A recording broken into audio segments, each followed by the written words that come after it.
All right, everybody, welcome to another watch party, a bonus watch party. Yes, Jake Paul versus Mike Perry.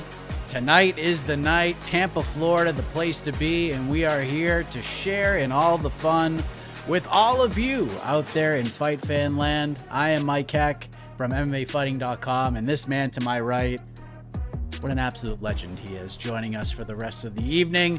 The incomparable New York Rick. Where are the excitement levels? Where are the vibes levels at right now, New York Rick, for this one? Yeah, I mentioned this on the MMA Hour earlier this week. I love this fight, like unabashedly, as a fight itself. I was at a 12 the moment it was announced. I haven't come down from a 12 since. Now, that's like a 12 that's like on reserve, right? Like that's a 12 that like the moment they step in the ring, then it begins. Then the 12, like, what's the word, like manifests or like becomes actual, becomes solid, becomes concrete. The lead up hasn't gotten me like any more or less excited. It's kind of just been what it was. I wasn't expecting to be like thrilled by anything or like turned off by anything, and we're here. It's fight night. The moment those two step in the ring, engage the 12, and I'm stoked to see what happens. Yeah, I think you said it perfectly on the MMA Hour that like this one didn't need the pomp and circumstance. We know what this fight's going to be. We know who Mike Perry is. I think Jake Paul is learning who Mike Perry is throughout the week, which has been kind of an interesting thing along the way. But you're right, man. I'm just ready for this fight to be here. There's a way different feeling than I had with the Diaz Masvidal boxing match, where I thought the potential for it to be good was fine. But I don't know. It's just a different kind of a feeling heading into this one. Like, I'm just ready. I think it's going to be super fun no matter how it goes down. And may the best man win. This is good stuff. We're about to watch Tony Aguilar versus Corey Marksman. We are still a little ways away from Jake Paul versus Mike Perry. We just saw... I mean, it's gonna officially go down as a boxing match and as an official fight that happened between Julio Cesar Chavez Jr. and Uriah Hall. Tough scenes, New York Rick. This is not a fight we will go back and ever watch again. No, uninspiring, but when you book this one, I don't think you go like this is the one that's going to be the fireworks that gets everybody out of their seats. Like it was what it was. Julio Cesar Chavez wins, and we move on. Yeah, 70-something fights against 2 for Uriah Hall, and I don't know what fight Tyron Woodley was watching. I'd love to know what fights he's watching, because I'm sure what he was watching was better than the actual Cesar Chavez Jr. Uriah Hall fight. But yeah, he was very confident Uriah Hall won that fight. So maybe it's just a team MMA thing. MMA brothers stick together, but yeah, don't know what fight he was watching. Don't know what fight he was watching. Yeah, I think it's Chavez's win, but like, who cares? Almost like neither one of them was like lighting the world on fire. Like that's too disrespectful. Let me walk that back. I don't mean who cares, but I do mean like we're not too invested in this. Like, Uriah Hall should care, but like the rest of us can kind of just be like, okay, we move on to the rest of this card. The UFC is also having an event right now. Anything with the UFC blown you away tonight? There's been some cool stuff that's happened with the UFC card. Yeah, there's been some fun action on this one. Like, there's been a few decisions that, were like thrilling, but some of the finishes, I mean, Korean Superboy, Algio was nasty work. Bruno Silva's comeback was really nice. Like there's been some stuff on this one.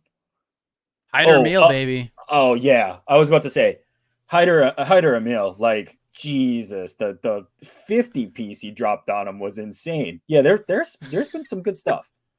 It's been 50 like piece. I mean, I don't know how many unanswered punches it was. 50. I think it was 58. Something like that. It was something nuts like that. Like it's been kind of like lull, and then like wow, like rocket ship to excitement, and then lull. But not bad. I mean, this card on paper, I think a lot of people were pretty down on.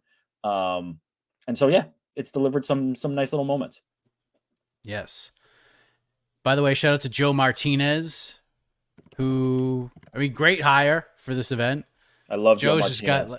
it's good to see like a big crowd behind him, like really getting into his announcements. But Joe introducing that's not Lucas Body. That's the wrong name.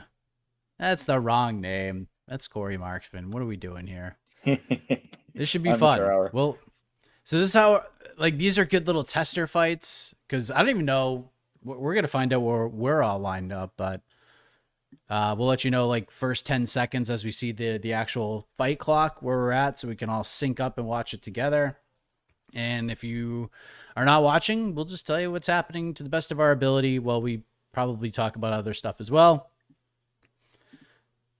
And this should be fun. These two had a pretty damn good fight the first time around earlier this year, Aguilar and Marksman, so this should be a good time. And Yeah, Joe's going to get these guys together. Yeah. I'm gonna expose myself a little bit here, and you tell me how you feel. But like with a lot of these kind of cards where it's MMA or Jake Paul or influencer or whatever it is at the top, a lot of the like boxing, the super serious boxing fights that are usually on the undercards have very little interest for me, right? Like I'm more interested at least in a little bit of Uriah Hall versus Julio Cesar Chavez because their names I know. Chavez fought Anderson Silva. Hall is a former UFC fighter. Those have more intrigue for my purposes when it comes to this. I get myself in a mindset of thinking about those types of fights, and then I'm like, oh, this is like serious boxing. Like these are like boxers on this card, and it I don't know. I'm not here for that at the moment. I want like the candy. Like I don't want my veggies. I don't want my meat. I want like the candy. Give me the good stuff. So, I will say the good boxing performances cut through for me in a major way. Like when you see somebody stand out on them, I'm kind of like coming from a level of like, you got to do a lot to impress me here because I'm looking for something else. And then when they do impress, like they really impress. And there's been some boxers that have been able to do that on certain cards. Yeah. Like it's really tough to go from Amanda Serrano masterclass to Jake Paul versus Nate Diaz. Like totally. it's two totally different things. Like these guys are going to box and have a damn good time. This will not be Uriah Hall versus Julio Cesar Chavez Jr. Yeah, agreed. And that's kind of what, like, I set myself for that expectation heading into the fight. Yeah. But at the same time, like when a performance is a performance. Sometimes they just rise above, and I mean, this seems to be a decent scrap so far already. Yep, they're just picking up right where they left off. By the way, 150, 149, 148 in round number 1 here. Ariel Helwani on the broadcast, hearing his voice a whole heck of a lot. Tyron Woodley doing his thing. Shout out to the guy. Shout out to Ariel Helwani doing the thing. Tremendous job at the press conference, shutting down that little asshole trying to cause trouble with his stupid pit crew costume on.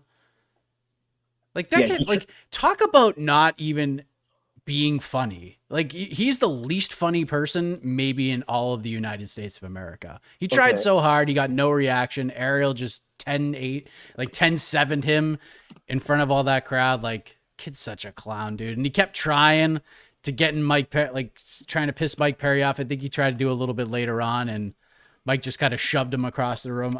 I would have no issue if Mike just decked that kid. So what's funny is you say he's not funny. His handle is Jay Kinda Funny. That's his name. That's his. Of course it is. That's his moniker. Let me just double check that. I think that's right. Yeah, his moniker is Jay Kinda Funny. So he's not funny. He's kinda funny. Yeah. He tried Ariel again. That's like Bilal Muhammad painting a picture of a perfect night in the octagon, getting a decision win over Leon Edwards. I like that comparison. He ran into Ariel later and tried to get him again, and Ariel sunned him again. So shout out to our guy Ariel, and not to Jay Kinda Funny. Tremendous. This is fun, dude. Marksman coming over the top. I can't even call the action here. It's too ridiculous. I just finished saying, like, you know what? I'm not here for the boxing, but I'm here for the boxing. This boxing's great. I mean, after what we just saw, like, this is amazing. I'm all in. These guys are. This is not Cesar Chavez Jr. versus Uriah Hall. Good stuff. Do you have any shekels on any of these fights, New York Rick? I have a little bit on Mike Perry. I just look. I recognize like I've fallen for this trap before. I've been on the Silva's going to beat Jake Paul and make it look easy, and he's never fought anybody like this train. Not a lot of other Jake Paul opponents, but specifically Silva. Because I just thought like the craftsmanship, the ring generalship, and the skill and accuracy was going to be the difference. Look, he just looked a little bit old. Didn't have his foot on the gas pedal. Jake did well. I feel like Perry's going to be in his face, and I know there's a size discrepancy. Like, duh. That's the point, right? There's a size discrepancy. Otherwise, it wouldn't really be much of an even, or it wouldn't be an even fight, right? If Mike Perry was the same size as Jake Paul, it'd be a Mike Perry fight, and he'd be a huge favorite. So the size offsets that, but I just feel like the pace and the meanness and the viciousness he's going to put on Jake is going to be something that I'm willing to take the risk with a wager to say I think this will be enough to finish Jake Paul, or to at least throw Jake Paul off his game. And if it is not, then Jake Paul will win the fight, right? I want to see if Jake Paul can pass that test, and I'm willing to wager a little bit to find out. So yeah, I'm on Perry, but more because I think at the dog odds, like it's worth a shot than necessarily feeling like in a 50-50 fight, I lean Perry. I probably lean Jake just because of the size advantage and the fact that he is a pro boxer and trains boxing full time. Like he is at this point, it is very safe to say Jake Paul is a boxer. Like we've moved way beyond the like sideshow influencer, whatever you want to call it. He is a boxer. And so I think he has an advantage there. But like at the odds that I'm looking at, I think it's worth a shot on Perry. So I'm taking one. Small one. I don't hate it. I definitely don't hate it. I think if you're going to choose a side, you have to go with Mike Perry here. But Yeah. Well, you mean odds wise? yeah. Yeah. If you can only pick one guy, I'm picking Mike because I Yeah. think I saw him like plus 250 or something like that. He was in the threes for a while. Damn. Yeah. A lot of people asking when this fight's going to start. I don't know. That's a great Yeah, question that'd be great to that know. nobody knows the answer to. This fight is an 8-rounder that's going on right now. I expect it to go the full way. And then we're going to H2O Sil versus Lucas Body. I don't think that fight's going to the cards. And then we have Amanda Serrano versus Stevie Morgan. And boy, if there's one thing we've learned about Amanda Serrano is no matter who she fights, she's going to the cards. Whether it's Heather Hardy or Stevie Morgan, she is going to the scorecards. And then we'll get Jake Paul versus Mike Perry. So, and apparently all the celebs are in the house. Hulk Hogan, fresh off his appearance at the RNC, is in the building. So all the celebs, everybody here, we're ready to go. I spoke to a little bit over text Ariel Hawani earlier, and he said it's like an MMA crowd as opposed to a boxing crowd. Like people showed up early and ready to be excited, and it's a full house already. So, yeah, I think it's going to be raucous in there when the time comes. Yeah, I was in this building for Jake Paul, Tyron Woodley 2, and it was the same. Like we got in first fight, there's like 12,000 people in there for the first prelim. It was insane. Yeah. Oh, that's the good body vibe. shot. That's the vibe. Yep. People are excited. The vibes are in the air. Okay. I randomly glanced. You know how ppv.com, by the way, shout out to ppv.com. They're amazing, Yes. and they always provide awesome links for media.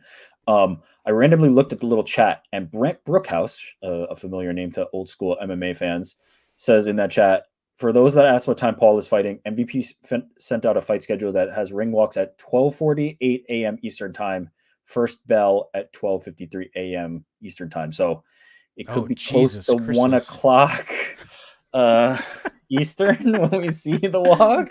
Why did we start at 10? To be here with everybody else, to share in this experience.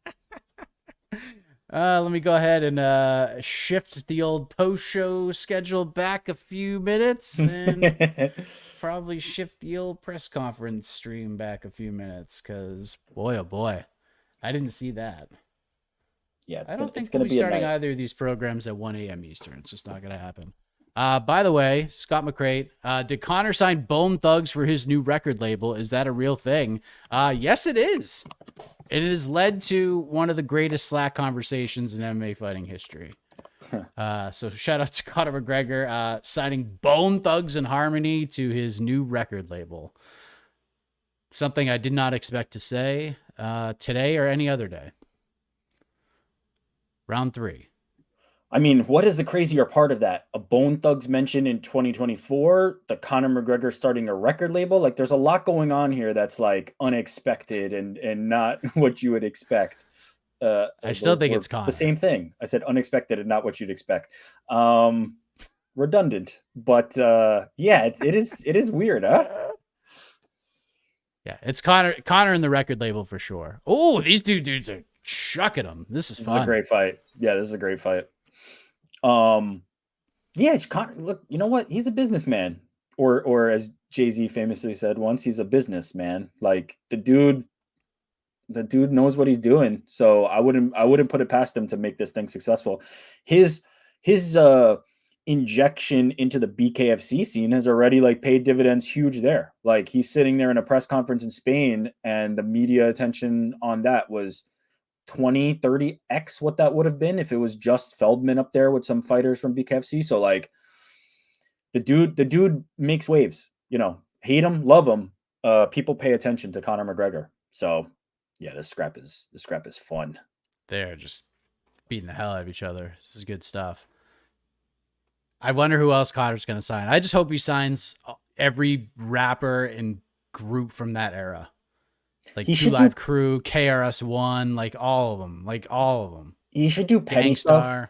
He should do petty stuff and like sign like his opponent's favorite musical artists, just so that they can no longer have it. Like that'd be fun. If he started signing like all the West Coast guys and like Nate Diaz had nobody left. You know what I mean? Like I like that. I hope he uses it as a vehicle to be petty. Brandon Cutts, when is the fight? Quit yapping. If you were paying attention, like literally 45 seconds ago, we told you when the fight was happening. So you got a ways to go. Go take a jog, take a lap, bro. I mean, I'm planning a bathroom break at this point. Like I feel like at some point in here, you're just gonna see my little chair and a half back there empty, and I'm gonna be running out. Yeah, we'll get to the we get to the solo screen. We're good. Nice. We get to solo screen. Yeah, 12:48 a.m. Eastern time is when they're expecting ring walks. Now that's we still got plenty of fights to go. That's per press release. It could be sooner. I wouldn't put it past them. Like you get some finishes and all of a sudden it's rolling and might. I think the next fight will get a finish. This one we're not, and the co-main event we're not. So yeah, there's Amanda Serrano strolling in, ready to go a full 10 rounds. Yeah, I mean, I don't know. After that interview with Ariel, after the weigh-ins by Stevie, like maybe she finishes her. That was not confidence inspiring. I'll tell you that. That was not confidence inspiring. She was talking a whole bunch of noise, like all build too, like a whole bunch of shit about Amanda. When the bright lights hit, she didn't have a word to say, which was scary. Which was scary to see at the moment. Shout out to our guy Ariel who tried to save her there, tried to throw her a life preserver and was like, yeah, do you mean maybe this? If Amanda Serrano, if Amanda wants to go out there and finish her, that would be tremendous stuff. Then we can get this thing started a little bit earlier, which would be nice. But round 4 of 8 in this really fun fight from Aguilar and Marksman. They're just beating the hell out of each other. It's just a lot of fun. I'm digging it. What's going on in the UFC? What's up, Nova Scotia? In between fights, we'll bring some comments up. We'll answer some questions. We'll have a good time. Can I just say, Mike, you're a freaking pro, man. You're a freaking pro. I love this. Like you're just cruising right now. You're just controlling traffic. You're just making this such a nice experience for me. I get to sit back and just, participate and just yap. I get to yap. So shout out to you. You're killing it. Yeah. I mean, we could talk about some stuff right now. Some news: Nick Diaz versus Vicente Luque. No longer happening at UFC Abu Dhabi, which is 2 weeks from tonight or 2 weeks from today, and they're going to postpone that one. It's not that surprising. I think when that was announced, if there was one fight that was announced that we could have predicted would probably not happen on that card, would have been that one. So there you go. And now we get Mikhail Olszewski versus Shara Bullet, the new co-main event for that Yeah, I card. dig that fight, obviously, but it would have been nice to see Nick and Luke. I like that fight. I know, opinions are mixed on that. I dug that fight. But I'm sure we'll get it later. I'm sure that was, travel to me sounds pretty like specific, and they'll just figure out the travel situation. Where do they put that one? Noche? What are give me the options, like what's around that? They're not going to do Perth, I don't think. Does Then it's Apex. I feel like it could Yeah, be a it's fight Apex night, in no? between. Is there a non-Apexy fight night in there somewhere? Not that I know of. Not Okay, as of right then now. yeah, then I guess it Noche, has to be. because they're like, I think it's the two title fights, and then there's just like the best fight that we've confirmed or written up at this point is the Fluffy Hernandez Michelle Pereira fight, which is a great fight. But Nick Diaz versus Vicente Luque is not a bad like featured fight for that card. Don't hate it. I wouldn't hate that one. Don't hate it at all. Maybe you throw it in Salt Lake City. Yeah, you could do that too. Yeah, do it in October. I'm okay with that. Yeah, as long as look at the end of the day, they'll figure out that situation, and we'll get that fight, and people will be happy. The return of Nick Diaz and Vicente Luque. We'll see where he's at, which I think is intriguing at the moment. Yeah, I didn't hate that fight as much as everybody else did. I was kind of with you on that one. I think it's one of those. I'll say this: I don't think anybody loved it, right? Like I don't think anybody's jumping up and down for joy, like yeah, Diaz versus Luque. But I think there are a lot of people who were like, yeah, cool, like this makes sense, and a lot of people who were like, no, I don't want this. Oh my god, can't. How could you do this? And I was definitely in the okay, cool camp. Yeah. If this was 2 years ago, I would have been like, no, don't do this. But I think at this point in time, like, I'm okay with it. After seeing how Luque's looked in his last couple fights, there you go. All right, we're about to hit round 5, I believe. This fight is tremendous. Mike, can you set the scene for me? Where is this in your house? Where are you right now? So I'm looking at my kitchen right now. Like I'm basically Okay. I'm in a spot where my wife just loses her friggin' mind. But that's just kind of where we're at right now with the new place. But soon enough, probably in the next like 3 to 4 months, to my right, we'll have a whole new space. Oh, I And love then, it. like, yeah, we could have the dining area back. I'm just kind of like cramped up in the corner here. I got like the sliding door and a dining room table kind of sandwiched in between me. So I love it. there we go. I'm not in my usual spot. You know how I was like going to ask you. I have like my little office. So I have an 11-month-old, and he's a big boy, and he's getting pretty big. Like cribs are becoming like it might be day bedtime, toddler bedtime. Um, and so that office is going to become his room. And we were kind of just like, all right, let's just make this shift sooner rather than later. We have some company. My in-laws, my wife's family is staying with us. So we just evacuated that. And so now this is my spot, like in our bedroom. And so I'm displacing my wife and my 11-month-old who's sleeping in the room with my girls, in their bunk bed in that room. So like, I feel you. Like we've both kind of, done the wife's dirty on this one, but they love us and we'll make it up to them and all that. Yes. You guys also might see some flashes of lightning throughout the festivities. Oh, wow. Boy, it's a great time outside. Okay. in We South had Carolina. that 2 days ago, yesterday, 2 days ago. So yeah, you must just be getting what we had. Yes. Colton, I see you spamming in here. It's going to be just before 1 a.m. Eastern is when the main event starts. Man, this boxing scrap It's so good. so good. Do I need to specify because UFC is still going on? That's why I said boxing scrap as opposed to Yes. So the main event's happening right now at the UFC, right? yeah. They just walked. Is the fight started? Oh, they're walking. Buffer is announcing them right now. Buffer even seems bored of being at the ages. Joe Martinez has definitely won The he's assignments. definitely won the cool assignment Yeah, trophy yeah, yeah. tonight.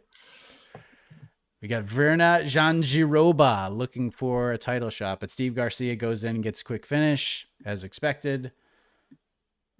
And there you go. This fight rules. I wish this was like 12 rounds. It's great. It is truly great. Oh. 26 seconds left here in round 5. They're like I can't even call it. They're just this is Aguilar and Marksman, by the way. They're just clocking each other. Jake fight just before 1 a.m. Eastern, Jen. Everybody pops into I feel like this is me hosting morning radio, and I have to do the time and temperature like every 5 minutes. 7-11, 72 degrees outside here in Bluffton, South Carolina. Let's add some traffic. Let's just do the whole. Let's just do the whole deal. Oh, good scrap. Yeah, I'm Aguilar's corner with the big cowboy hat. Oh, there's Logan Paul coming in. And Nina. And Nina, yes, Logan Paul, the WWE US champion. Oh wow, she's like pregnant, huh? She's ready to go. Congratulations. Look at that. Yes. Oh, there he is. There's your boy, Hulkster. There's what you gonna do when Hulkamania runs wild on you. Look at this guy. I mean, the Hulkster's everywhere. Oh, he's getting like the in arena showing him coming in. I love it. Of course. I love it. Looks like a giant version of GC walking beside him. Got the GC beard going, but he's like 74 pounds heavier. Yeah. So funny. Little doppelganger GC. I love that. GC has like 80 doppelgangers. He looks like many different people. Once he shaved the head, now it's like, open season. Like there's going to be a lot of you look like, once you do that, because now you're removing one point of differentiation, right? Hair, I feel like is very specific. You remove that. Yeah, he's probably got quite a few these days. Shout out to our guy, the watch party, the watch party staple, GC. Yes, I'll be seeing GC next Saturday for UFC 304. We'll be back in the Michoud Apex for that watch party. Very excited for that. Back to the ATL for Leon Edwards, Bilal Muhammad too, and Tommy Aspinall and Curtis Blades. A lot of people wondering if Manel Kopp and Muhammad Makhachev is still happening because they showed the graphic of the main card and that one wasn't there. I have reached out to some folks and no one's heard anything. I think I saw Muhammad just tweet like a little moment ago. Let me just double check that. I think he was kind of like trying to calm it down. Or maybe was it Kopp? I saw somebody tweet like 8 days away or something. Maybe I made that up. Did I fantasize that? Might have. Kopp tweeted something earlier. Somebody tweeted something that I saw. Who tweeted they showed it? The graphic. Yeah, they showed the graphic. I reached out to like some of Kopp's team and I was like, "Is the fight still happening?" And the exact answer I got from this individual was, "I fucking hope so. What are you hearing?" And I'm like, "No, I'm not hearing anything." I'm like, everyone's freaking out because they showed the graphic and that fight wasn't on there. And I looked on the UFC website and it was still on there on the main card. So I'm a little confused by it. But hopefully that fight still happens and still going, and because that's a good one. Yeah. It's a very important fight on that card. Probably a title shot on the line. Agreed. Well, if Kopp can make weight. Yes, you never know with those two guys. Like I said, Tatsuro Taira should be on standby, ready to go. 20 seconds left here in round 6 in the Aguilar Marksman 2 fight. These two have just not like let off the gas the entire 6 rounds. It has just been bell to bell chucking leather. Like what? I feel like their striking numbers are probably exactly the same. Yeah, I can't. They're I both mean, just landing. I can't make heads or tails of who's winning this fight at this point. Um, what a fight!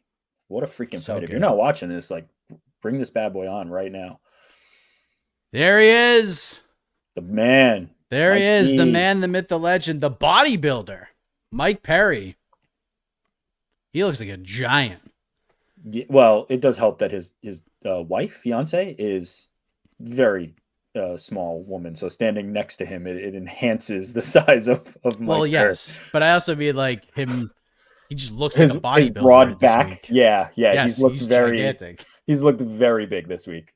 He looks very yeah, he looks very I'm fighting in Florida and they don't give a shit this week. Well, yeah, Not accusing. Just that's what for he looks sure. it's hard work, by the way. But yeah, chicken and rice. But Jake Paul's still a big boy. God, that is a big man. But Round like 7. in the face-off, I didn't think Mike looked tiny next to him, but he did. No. He looked smaller. Like it will come into play if it comes into play. It's one of those. It's like it could not, and you're just like, whoa, like maybe I overestimated that or made that overblown. Or it could be a situation where Mike's just like, Jake's just like really keeping him on the end of some punches, and the size is too much, and the power, right? That's kind of, I think, the most interesting thing is like, is Jake's power going to be too much for Mike? Because Mike's been known to take some damage, and he can wear it. So I'm curious. I love this freaking fight, man. I love this fight It's that we're so watching good. right now, and I love Jake Paul versus Mike Perry. Yeah. Aguilar Marksman 2. Oh, just Marksman ripping to the body. Those body shots have been nasty. Super fun fight. Broadcast White, saying give these it's guys a could be bonus. 3-3. Let's go. I love that idea. Do you Dana's think, vacationing right now. Yeah, here's a question. Do you think Dana White is watching Jake Paul versus Mike Perry, or do you think he was watching UFC? Well, he probably wasn't watching this now because it's like the prelims anyway. Okay, how about this? Do you think he will tune in to Jake Paul versus Mike Perry later? Yes, I bet he has money on the fight as well. That'd be good. That'd be funny. Yeah, there's maybe. There's a lot of people saying that, like, I know like I don't know if it's Malky. I think it was Malky who was on Overdogs and said like the UFC's already like contacted him saying that they're interested in bringing Mike back. What do you think about that? I honestly have zero interest in seeing Mike Perry in the UFC. Yeah, Again. what He was miserable. He was miserable there. We saw that. What is the point of Mike Perry in the UFC? Like his lane as the BKFC, but even just like the guy who's a mercenary that will go anywhere and fight anybody, and you come fight me, like that guy is so much more fascinating and interesting than like welterweight Mike Perry. Just like UFC welterweight Mike Perry, 14th ranked UFC welterweight Mike Perry. Like I don't want that for him. No. Yeah, And also, that the UFC. You want to see Mike Perry fight Shavkat Rachmanov? Hell no. Well, definitely I don't want to see that. Because that's the kind of shit they'd give him. I don't want that to happen. That the UFC deal would exclude all the other stuff. So like the other stuff is what's way better about Mike Perry. And also he is better at. So like, no, I don't want to see that. That would be silly. I don't know how much truth there is to that. Like, I mean, I'm not trying to disparage. You said it was Abe or Malky. I forget which one. Maybe that, maybe there is interest from the UFC and they'd be smart too. Like, why not try to get Mike Perry? But I'm not like thrilled to see that as a UFC watcher. Like that doesn't do it for me. Boo. Boo. Boo. Jake Paul looks like he's coming into WrestleMania 3. He's got a little shopping cart lawnmower type situation with the stupid pit crew, including that little asshole who Ariel bodied at the press conference. Oh, he's on there? He's one of the pit crew dudes, so. What was I going to say? The W can do you think is it a new person? Did Mike eliminate the original one during that open workout? I feel like they got a more yoked W can this time, I think. Yeah. So that W guy is he's buff. He's buff. I He's think he's I got think some they're muscles. hoping that he can take Mike if something pops off again. Yes. But where's the freaking robot? Like, that's the cool thing about a Jake Paul Forgot card. about the robot. It's been a No while for the freaking robot, robot, right? bro. I When mean, was the the robot was definitely there for the Nate fight. Okay. Yeah, shout out to the robot. Shout out to the robot. Shout out to the guy who is the robot. Because, God, good for that guy. Is it the same guy? Do you I think think? so. I think so. I don't think it's the dude in the W costume Yeah, now. because they already replaced the first W. They were like, you need to beef this up a little bit. That's so. The boxing stats here are saying that Aguilar's landed 27 punches No, in the no, whole no, no, fight. no, no, no, no. I That's think not what that said. I think it was for maybe the prior round or something, or I don't Yeah, know but what that was. no, that can't be. They're saying they're like 27 of 154 and like 24 of like 147. That's why I No hate the way. stats. Yeah, that's why I hate the stats. These dudes are landing way more than that.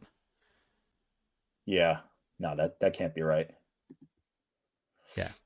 A lot of people, yes, back to the morning radio stuff. Yes, Jake Paul, Mike Perry, ring walks expected 12:48 a.m. Eastern time. 12:48 a.m. Eastern time. So we got a little ways to go. We got about 2 hours here. Unless we get some quick finishes, which is possible. We're in round 8 of this fight. We do have H2O Silv coming up next, who likes to work very quickly. Amanda Serrano is fighting somebody she should easily beat. Will she get a finish? It's been a hot minute since Amanda Serrano finished somebody, but I kind of feel like she could finish Stevie Morgan. And if those things happen, we get back-to-back finishes, then the fight will start a little bit earlier. We got a minute left in this fight, so we're chipping away, and we're gonna have fun. We're gonna make this time go by real quick. We're gonna answer questions, have some fun. A lot of people saying Verna Jandiroba winning the fight, this main event against Amanda Lemos, but I don't know. I haven't seen a second of it. She's grappling well right now. She's got Lemos in a bad spot right now. Oh, These two are just trading body shots in the middle. So good. Referee breaks him up. Damn, these dudes just went to war. They're just still going. What a fight! I have no idea who's. I have no idea who's winning. Yeah, no. I at this point, I don't care who wins. They both won in my mind. How cliche is that? But yeah, they both won. The fans won. The fans, man. Yes, the fans. We're all winning. You're all winning. By the way, yes. Corey Sandhagen, Umar Nurmagomedov coming up in 2 weeks. Cannot fucking wait for that fight. Yeah. It's my God. Something happened. Slack channel just said, "Whoa." Yeah, Verna subbed. No way. Yeah. She's getting a title shot, man. Her next fight is for the belt. It better be. She's good. Oh man, what was it? An armbar? Let me see this. Oh yeah! Wow, that was slick. That was really slick. Good Lord. Good for her. Well, I mean, it's a race to who can get to Zhang first. We'll see if Tatiana Suarez can be ready, but honestly, I think her going out there and finishing Amanda Lemos probably gets her ahead of Tatiana Suarez, in my opinion. I know we want to see it, but I feel like Tatiana has a little more cachet with the fans. Like, I don't know. Maybe it's hard to deny the performances, though. Like, Verna's nasty. Verna's really nasty. Yeah. Good stuff. Good for her. Well done. All right, let's see who wins this fight. Gloves are coming off. Fans are happy. Anthony Joshua, Daniel Dubois. They're promoting that card. Wembley. A lot of people asking, is Paul Perry fight going? No, it is not going. We got a ways away. The second fight on the main card just ended. So we got 3 fights to go. Bam! Just those rips. Ooh. Good stuff from Marksman. Those body shots are nasty. Great fight. Another one. Another one. Scrapping away. Right hand. Right hand. So basically, whoever Tyron Woodley says won, then I'm going to say the opposite guy probably won. Why is that? That's Has just he kind of the been flow. has he been He's off? Yeah, he's been pretty off. Man, you hate to see But it. we're going to find out. That's my guy, Tyron. Shout out to Tyron. Here we go. Big Joe reading them off. Here we go.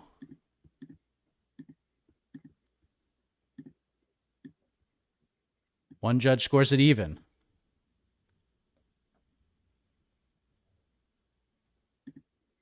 $77, $75, $78, $74. 2. Corey Marksman gets it done.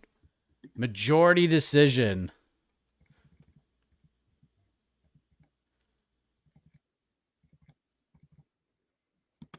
Good fight. Moves to 10-0. Oh, Tyron said it's the right call, so it must have been. Good win. Good win. Great fight. Great fight. The legend Christy Martin in the ring with Mr. Aguilar. Do not see Champ there, though, much to the dismay of our own E. Casey Leiden. There we go. Corey Marksman gets it done. All right, coming up next, we got H2O Silv. The up-and-coming prospect taking on Canada's own Lucas Body, and then Amanda Serrano versus Stevie Morgan, and then it's off to the main event, guys. So, yeah, we're getting there. So good fight. We'll get there quick. All right, this is what we're gonna do. We're gonna open up to our wonderful chat here, and let's go. Pop in some questions, and let's get into this thing, shall we? Let's see what you got. If you guys got predictions for the fight, give us the predictions for the fight. For the main event. Who do you think's going to do it? How are they going to do it?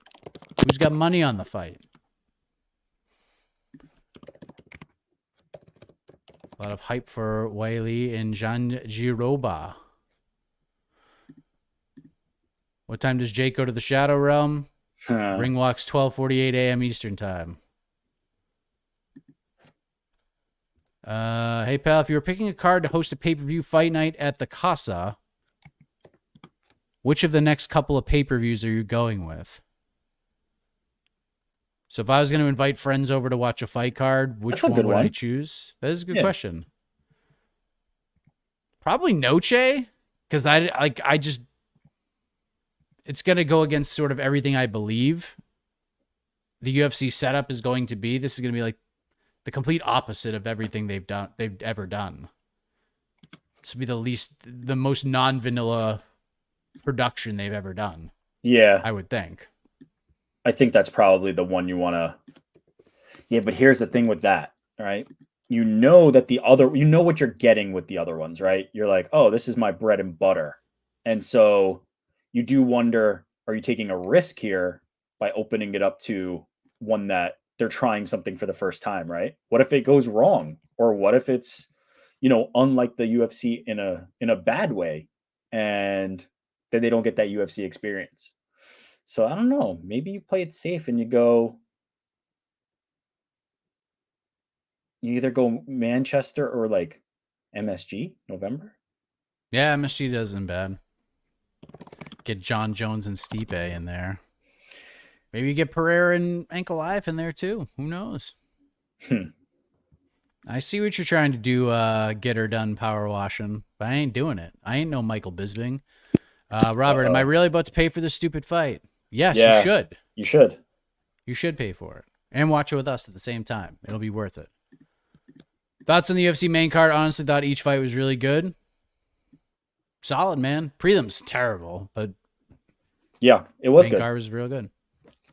Nice win by Verna. Yes. Tough night for Brian Kelleher. You have to think there's a very good chance that was his last UFC fight, which kind of sucks, but good win for Cody Gibson. Jake has Yeah. talked so much smack. It's gonna suck for him if he loses. Yeah, it's well. I mean, it'll suck on the old psyche, but it's not gonna hurt the wallet because I still think the Mike Tyson fight is firmly in play, and it probably becomes bigger if he loses tonight. Yeah, nobody thinks that's like at risk, right? I know he's been pushing that narrative, but like nobody thinks that's at risk, right? No, it honestly like it makes that fight better if he Yeah, loses. totally. I agree. His fight tonight, yes, it is tonight. Is the How do fight you think tonight? Jed? Oh boy, that guy's Yeah. lost. How do you think Jed reacted to that submission? Jed said give her a title shot, and probably did a belly flop from the Hmm. rafters in Tampa because Jed's at the fight. Jed's at Paul Perry right now. Shout out to Jed with that belly flop. That was tremendous though. Still 2 more hours till Paul Perry ring walks. We still got 3 more fights. Yes, this is a boxing card. Yeah, but I mean, if you look at this fight card that they just displayed on the screen, we're three. You know, you got H2O Silv, then you got Amanda Serrano, and then you got Jake Paul versus Mike Perry. I mean, hang with us. Come on, stick in there. Yeah, H2O self could be the MVP of this card. If he goes in there, I mean, no pun intended. If he I was goes just in there and he has a very good chance to obliterate this dude. So hopefully he does exactly that. well, not if we What run is promos all day. Yeah, this ain't good. This ain't good. What is Francis Ngannou doing next? Boxing or MMA, and who? What do you think about that, New York Rick? Um, who did we hear from? We heard from Eric Nixick on the MMA Hour speaking to Ariel and said he's starting to see the motivation in Francis, saying he's going to do it for Kobe and like starting to feel like he's going to fight based on the timing or just I don't know. When you've gone through it, like it'd be impossible for us to really predict because when you've gone through a personal tragedy like the one that Francis Ngannou has gone through, like who knows where your head's at, right? Like, are you even thinking about like fighting at all? And if you are you thinking about like how do I set up a boxing payday? Just for practical reasons, right? From a practical perspective, if I were Francis Ngannou, I would want to fight MMA next because it's familiar. Because it's like, look, my world has just been shaken. Like this is a tragedy that you will live with and it will stick with you and it will have an impact on you. MMA is familiar to me. Let me go back into MMA. Let me do what I have done for the last several years and done well. Get my feet back on the ground. Feel like I'm whole and steady and ready again, and then maybe think about like, do I do MMA or boxing next after that? But I think that would be a good like familiarity play, just from practical purposes. But like, if they throw the bag at Francis to box, go do that. Go do whatever you really want to do. Chase that thing that you're chasing. But that's what I'm trying to like analyze the psyche, and it's just impossible. Yeah, it's tough. But let's just say, like, I mean, you can't analyze the psyche, but let's just say, like, light switch flips on, Francis fighting, so you think it's MMA. Go Yeah, I back to mean, familiarity. If you just had a guess. do what you know. You know, like the last time you were in the boxing ring, you're sleeping on the canvas, you're turned into a meme. You got paid handsomely, no doubt about it. You got paid handsomely, but like I don't know if you want to fight those demons on top of dealing with the personal loss and all these things. Like you step into MMA, you're king, everybody's kissing the ring, you're the man, you're back, I'm here. Just like do it, do that. It feels familiar. If I couldn't even imagine putting myself in his shoes. But I was about to say if I was in his shoes, but like I can't pretend to even like put myself in those shoes. But familiar feels right when you're dealing with something that monumental and that massive. So I would hope that we see him in MMA just from the perspective of like he knows what he's doing there so well, you know? And then for some sort of PFL pay per view that no one's Yeah. gonna buy. End of year, aren't they doing like Abu Dhabi or Saudi? I think they're doing one of those, like just something like that. So get in September, there. I think Don Davis was talking about, Oh, but like, that might be too soon actually. So yeah, maybe I don't know. You should make an event around Francis if he wants to fight later in the year. I'll tell you that. If hell you're yeah. PFL, you should make an event around Francis.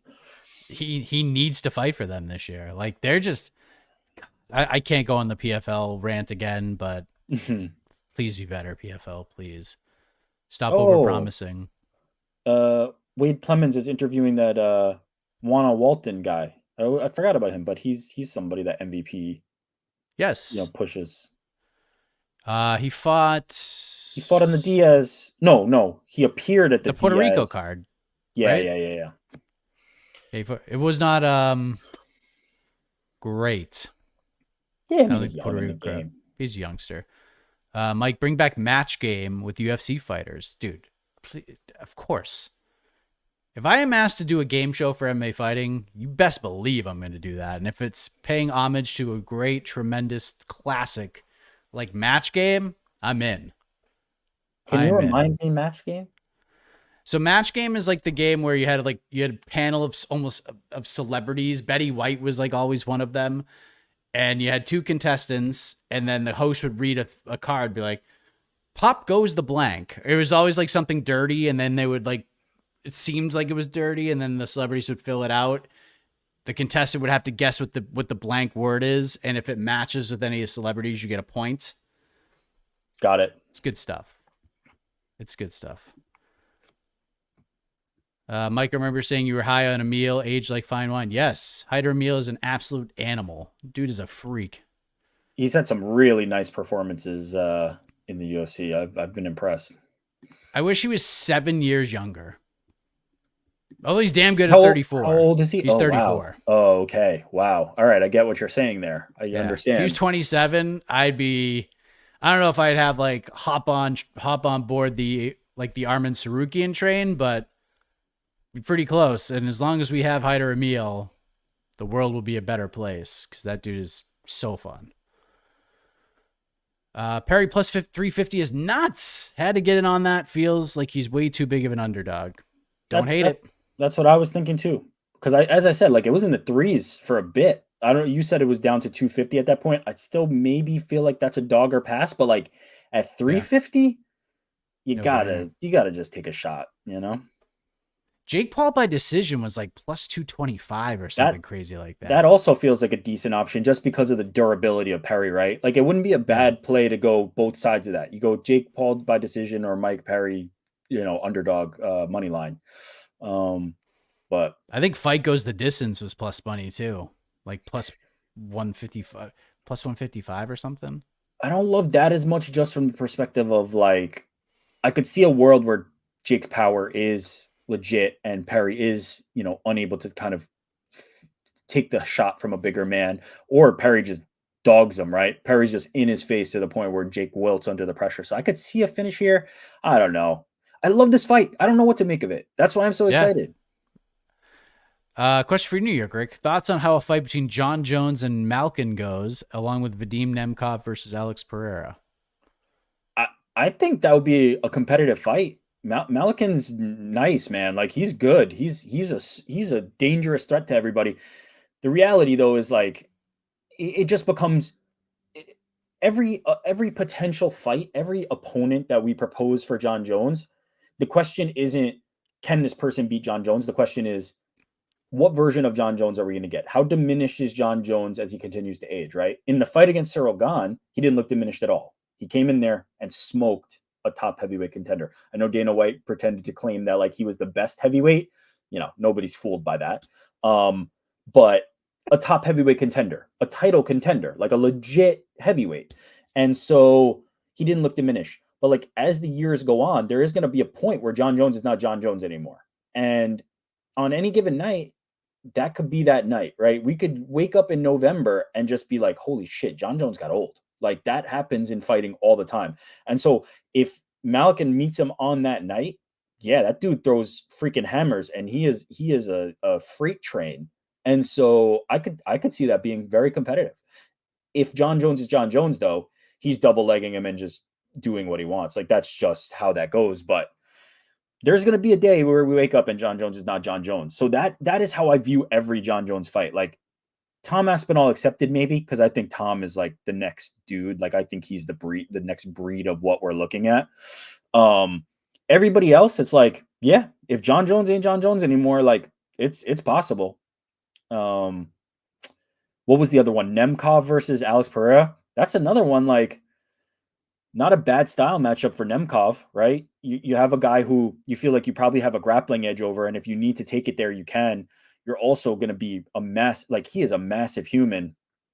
And so he's one of those guys that like even against Alex Pereira isn't looking small. So yeah, I think that'd be competitive too. I'd almost potentially give the edge to Nemkov. I think he's one of those guys that when you look at the Bellator champions versus the UFC champions, like he's pretty good, man. He's pretty damn good. So yeah, I like both those fights. I think those would be competitive. I'd be interested in those. Yeah, I'd probably pick Pereira just because. Yeah, I mean it's hard.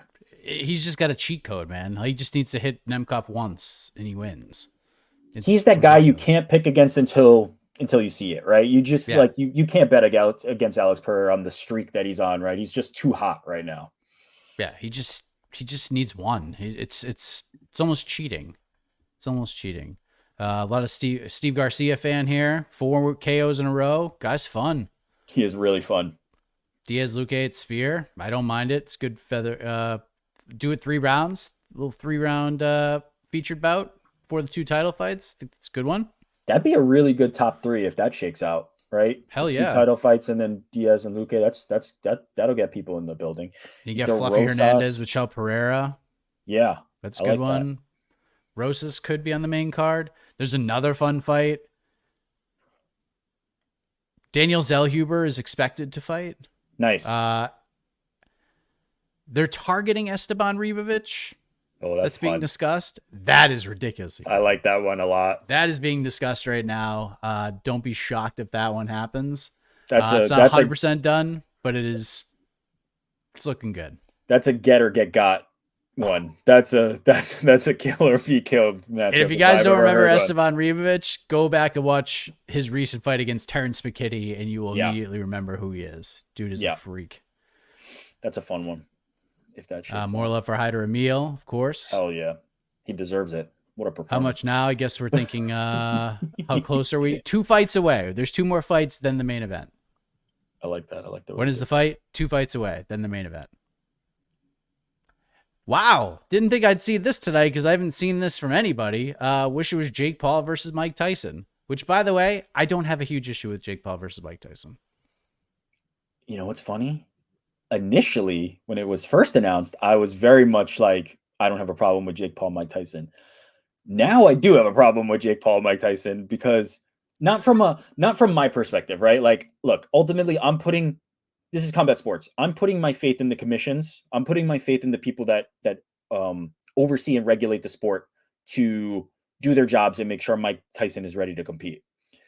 But my issue is more from an optics perspective. From an optics perspective, it is not good for everybody to have said, who is in opposition to the fight, Mike Tyson is too old, he shouldn't be fighting, and then for him to pull out of a fight for all intents and purposes with something that happens to old people.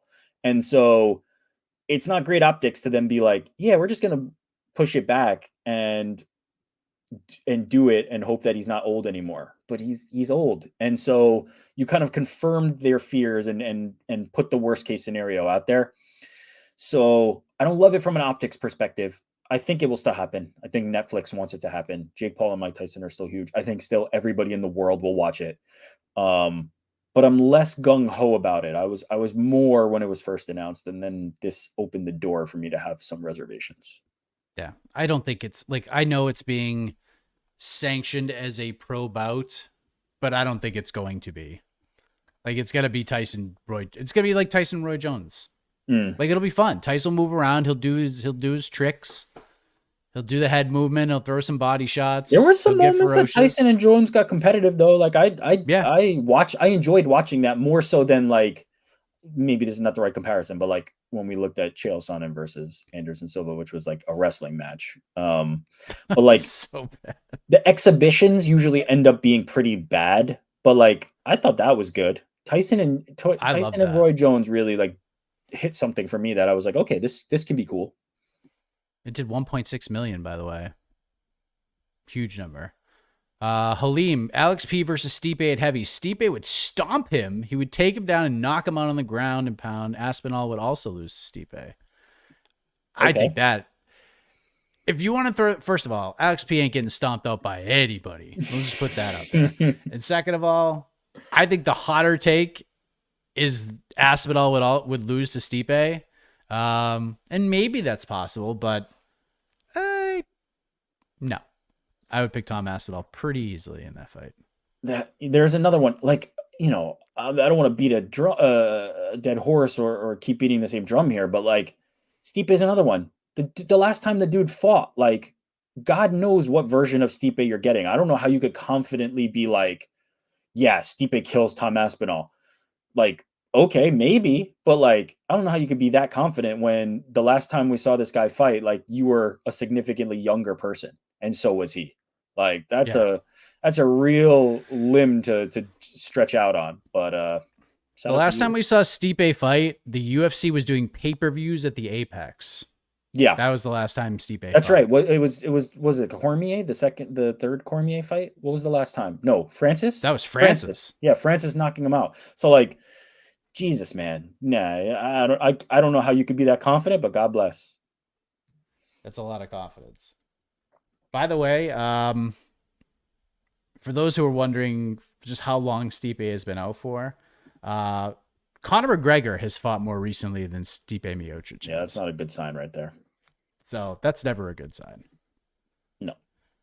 We are a minute 51, 50, 49, 48 left in round number 1 of H2O Silv versus Lucas Body. Love the fight shorts for both guys. What'd you think of Uriah Hall's Outfit, get boxing up. shorts? The Yeah. hell, like, I've never seen anything like that before in a boxing match. I was more concerned about the be real when Nate just did it.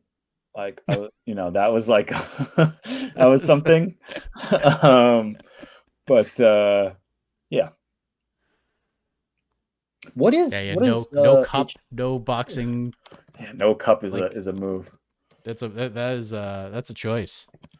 It's a choice Is to be Silv made. undefeated? What is Silv's Yes, record? Yes, still okay. 11-0. I think both these guys are undefeated. I like that. A lot Yeah, of hype behind Silv. I heard somebody make the mistake of calling him Ashton, and we've done one of the Bobby, the King Green rather, and Correct. changed it. Yeah, Yes, we are past we're post Ashton. I like it. I like when you Yes. have like a simple thing to go with. I dig it. Do Shout you out to think H2O's gloves too. Those are nice. Yeah, they look good. Do you think his family calls him H2O? H2O, dinner's ready.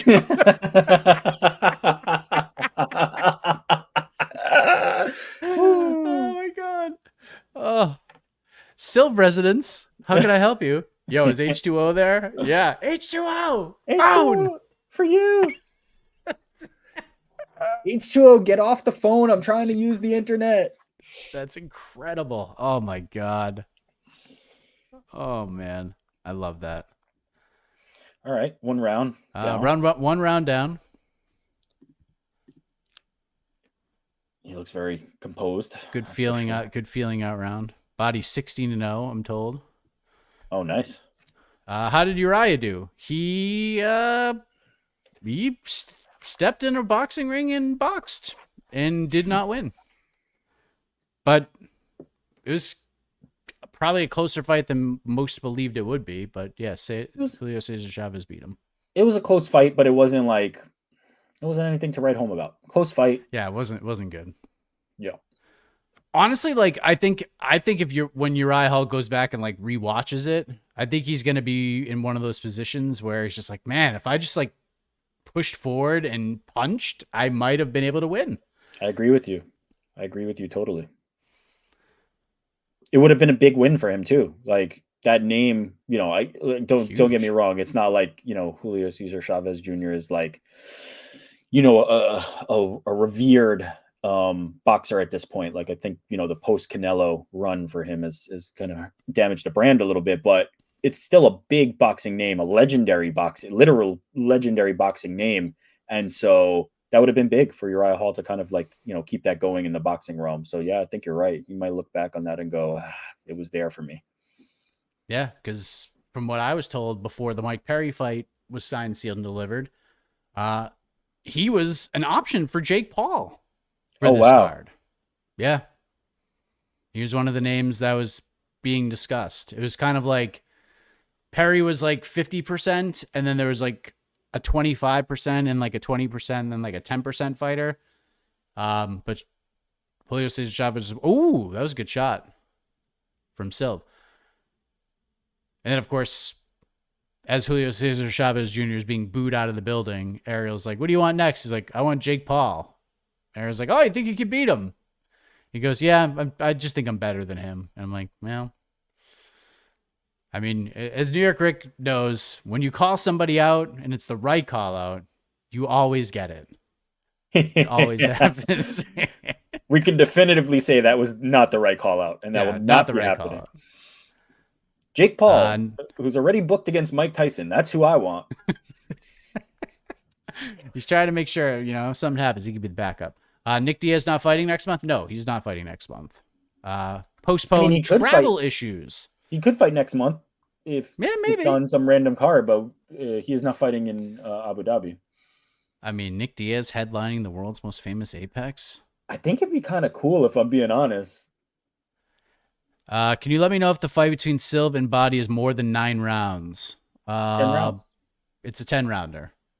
Unless you have a bet that's over 8.5 or something, then that'd be a hell of a bet.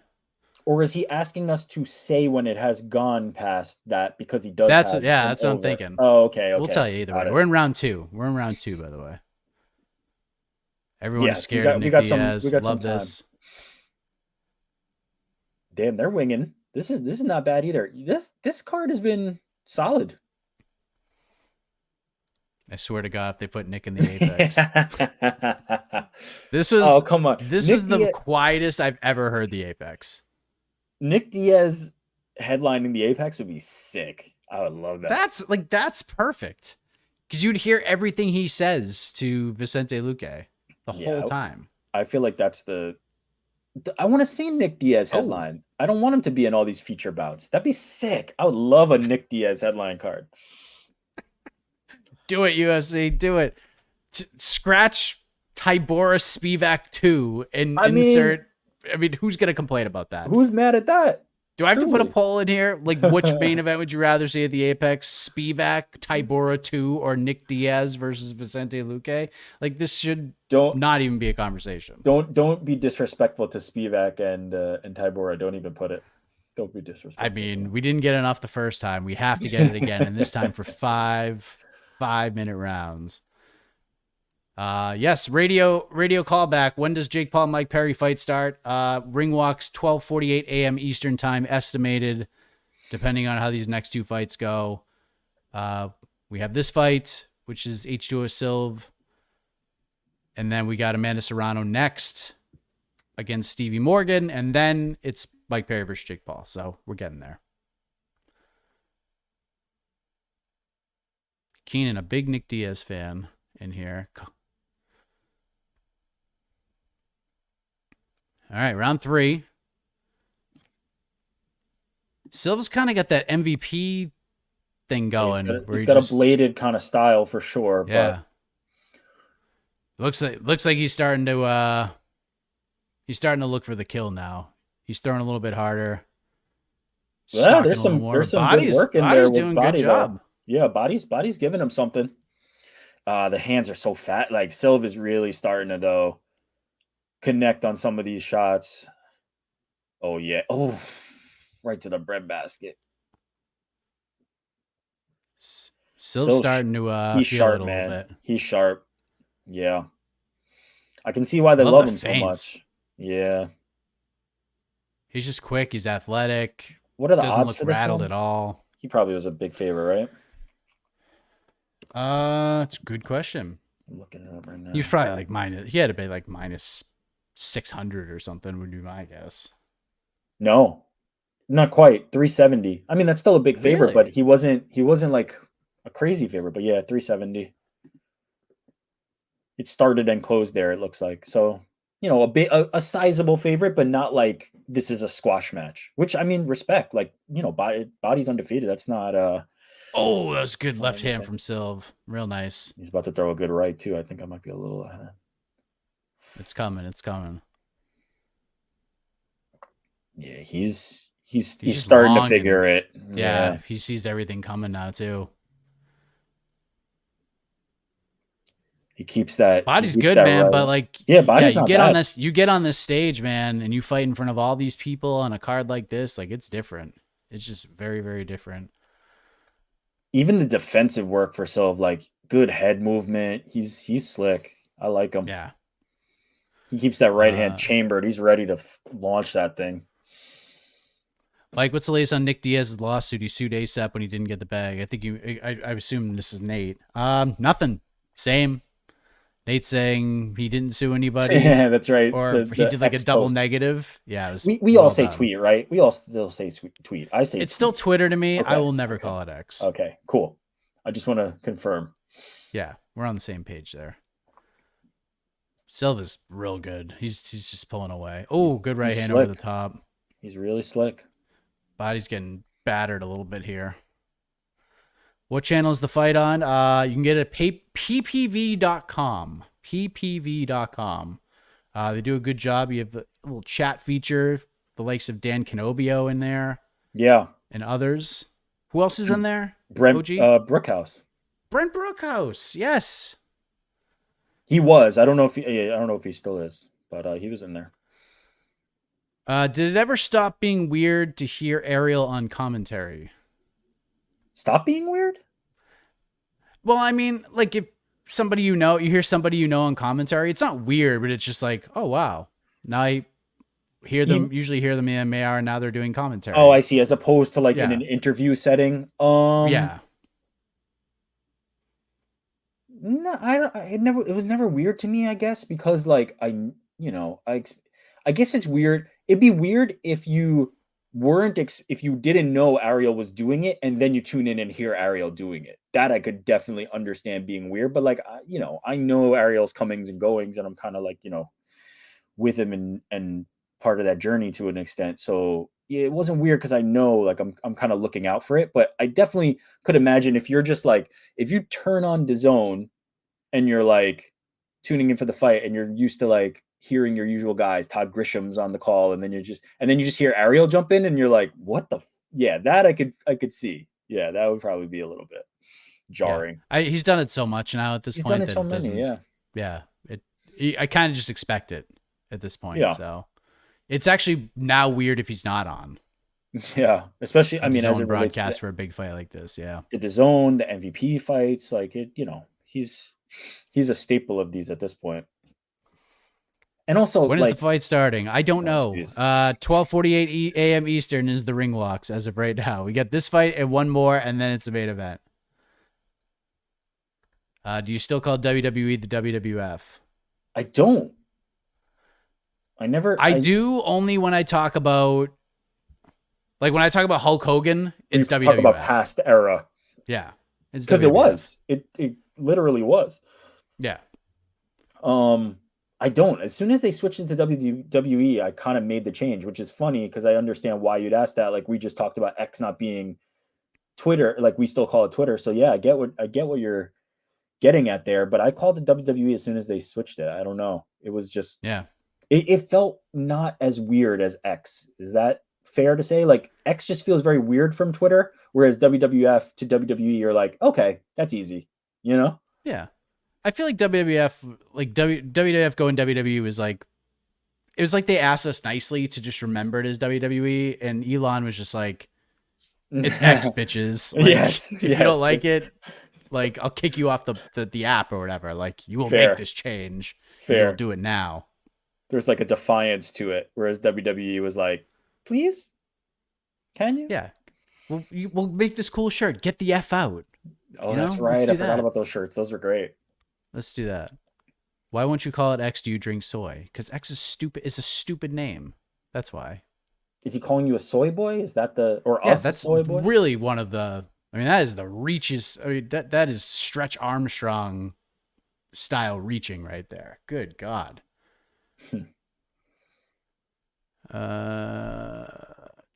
What else we got going on here? When does Jake fight? In 2 fights. Are these all one like and a half? Are these all like this? This is how it There's always so is. many. Oh, okay. No, There's but so I mean, many. like, you did the watch party for Diaz and Masvidal. Is this how these always go? It's always like when are they Yeah. There's walking? more questions like this here than the Diaz Masvidal one. Oh, okay. The Diaz Masvidal. Do you ever? We I don't the want to the in between fights was incredibly fun because we got Okay. it. There were many, and we'll experience it here in New York, Rick. We will experience many rabbit holes that we didn't expect to go down. We talked about hot dogs and what we put on them, and that was like a 30-minute conversation on the Whoa. last one. Wait, So we also talked about that on like a preview or post show. And yes, you had suggested jalapenos, and that really like yeah, changed my perspective there. Um, yes. question for you. Do you ever get compelled to tell The people? best, maybe the best comment of the night. Shout That's out great. Brandon Muse. Well done. That's What were you great. saying? Um, are you ever compelled when people ask something like, when is this starting? And I don't want to disparage anybody in the chat. We love you all. I hope you're doing great. Are you ever compelled to tell somebody, like, I've started to do this and maybe I'm an asshole? When people ask me something that can be easily found or looked up in just as much time as it took to text me, I just reply Google. They go, hey, is that fight still on? Google. Hey, what time does Google? When's this person fighting this? Google. I text reply Google to people. That's Maybe yeah. I'm a piece of garbage for doing that, but like I just got over the idea of like I'm not a courier service for information for you. Like you can type into Google just as fast as I'm going to. Most of the time it's not off the top of my head. Most of the time I have to look this shit up and like you do it. Why am I doing it? Google it. Don't text me. Google it. Put that So text that funny. you're texting to me, put it into Google instead, and I promise you'll get an answer faster and more accurately. Google. I have to remember that. I usually just like don't respond when it's dumb stuff like that. But Google might just be I just way reply more Google. effective. And it's not like I don't give like an explanation. Like if you haven't gotten Google before and it's your first time getting Google from me, you have to figure it out. Google to figure out why I'm texting you Google. It's so good. But I just text Google these days. Yeah, Google. Best excited about Aljo versus Mobzar. It's a good fight. I like it. It's a good fight. I'm interested to see how those grappling exchanges goes. That is going to be fun. Yeah, I think I'm picking Mobzar to win that fight, but Yeah, Aljo looked real good against Calvin Kattar. Yeah, that people were down on that performance, but like Cater's a top guy. I thought it was good. Like again, like it didn't make me go, okay, Aljamain's going to be the champion of this division, but it did make me go, yeah, he's okay here. Like this is fine for him. And so Mobstar's a nice little next fight. Yeah, no one's really like kind of ragdolled Kattar like that. Cater's very tough to take down, and Aljo just controlled him for 15 minutes. Like that fight was not competitive at all. Yeah. So, wait, did this fight happen yet? Which fight? If you're asking about Jake Paul, Mike Perry, no, it has not happened yet. Google. Google. What time is Jake Paul fighting? Google. Yeah. We can't do it because we're just going to be doing that the whole time. It's not good audio. Google. It's not good. It's not good audio. It's not good audio. Google. Oh God. Google for. I mean, we can literally say Google for everything. There's a slippery slope with the Google because if you're an asshole, everything can be Google. It's like, Mike, what do you think of just Google? Like you can just take it way too far and everything becomes Google. But I only save it for like the most obvious Google.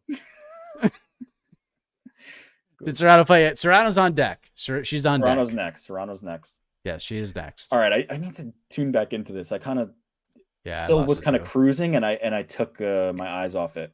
It seems like he's still kind of cruising. Alger minus 138 against Cater is a gift. That I was the wasn't. only bet I lost at 300 was You had Cater. betting on Calvin Cater. Yeah. Yeah, I wasn't. I don't think you Aljo at that price was a gift, just from the perspective. And this is somebody who, like, I've bet on Aljo quite a few times and made some good money on Aljo because I think he's underrated. I think the perception of Aljo is off from the actual fighter of Aljo. Many people dislike him for one reason or another. I think it's stupid. Like, he's a good fighter, super well rounded. Like, obviously has some skills and strengths in the grappling. I wasn't sure he'd be big enough or just like feel right in that weight class. And I wanted to see it first. I wasn't like ready to slam Aljo. I stayed away from that one because like Cater's not a small boy. Like Cater's got a big frame and he throws 1-2s. And if you're on the wrong end of them, like it can be a long night. And so I wasn't sure that like he'd be big and physical in that way, but he looked every bit of it. So I think that was more of the proving. I wasn't ready to just be like, yeah, Aljo's going to steamroll him. And to Mike's Yeah. point, like nobody really does that to Cater. So I wasn't like sure, but good for you. Like if that was your Ooh. read, like shout out to you. Yeah. Well done. I was like, ooh, you giving me Cater at like plus 140? That's where I got him at. I was like, this is a steal at Well, plus there's a world 140. where Aljo goes in there. He's just not like he doesn't have the size and strength that he had at bantamweight. He's hanging on Cater's legs, trying to hit the double or even the single, and Cater just shucks him off and lands some 1-2s. Like there's a world where that happens. But shout out to Aljo, like great, not amazing, spectacular performance, but did what he needed to do in a debut in a tough weight class against a tough guy. So yeah, good job. He won. And Mobstar's fun. $50,000 going to, of course, Virna Jandiroba, Bruno Deserves it. Silva, Steve Garcia, and I'm going to click one more. If it's not Hyder Emil, then Yeah, I'm I going to mean, throw this come on. fucking laptop out the window. There he is. Yeah, There's the yeah, 34-year-old young man. some There you easy go. ones that on that night. Like the performances were easy to stand out. You really know who got those, you know? Yeah. Get Yeah, a I super think chat in Silves here. I mean, see, this is good. If you're gonna ask, super buy me chat an it. iced coffee. Super chat it in. We won't give you the Google answer, although you could do so. 12:48 a.m. Eastern time is when ring walks are expected. So Shout out to there you Chael. go. Thanks for dropping by, And Chael. shout out to Chael P. I mean, good times. Did Verna fight yet? I can't answer any questions. She did, and she. I was gonna Oh say boy. Google. I was gonna say Oh Google. boy. Oh, did something happen? I looked at the Slack channel, and Oh, I'm not there yet. apparently something's about to happen. Okay. Oh, No way! oh No my way! God, he Holy slept him. shit, dude! Oh my Lord, Ashton he slept him. H2O Silv just got cold. Oh my God, this dude, he's losing his mind. What a Whoa! win. Holy He slept him. Christ almighty, he is out Wow! cold. Wow, Silv was cruising. H2O Silv won every minute of that fight until then. He's unconscious on the mat. Oh my Lord. Wow.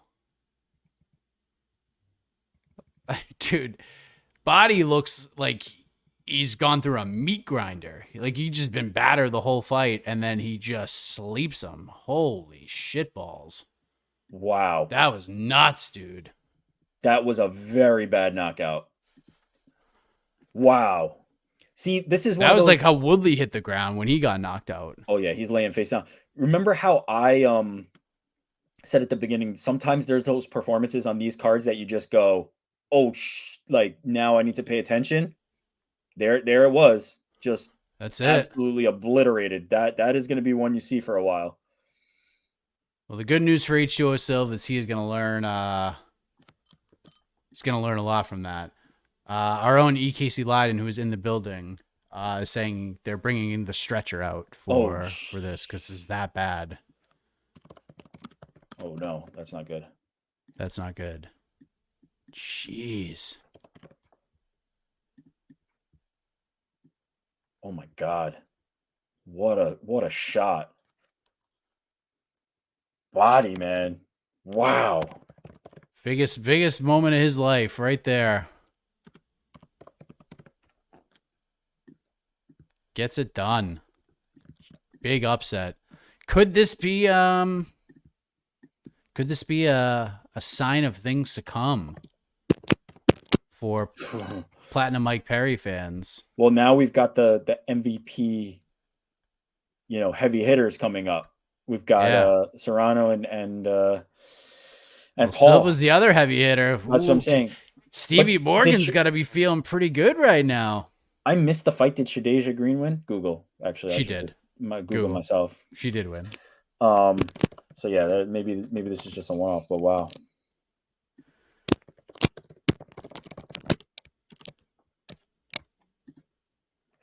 Looks like Silva's on the stool right now, which is a good sign. That's a good thing.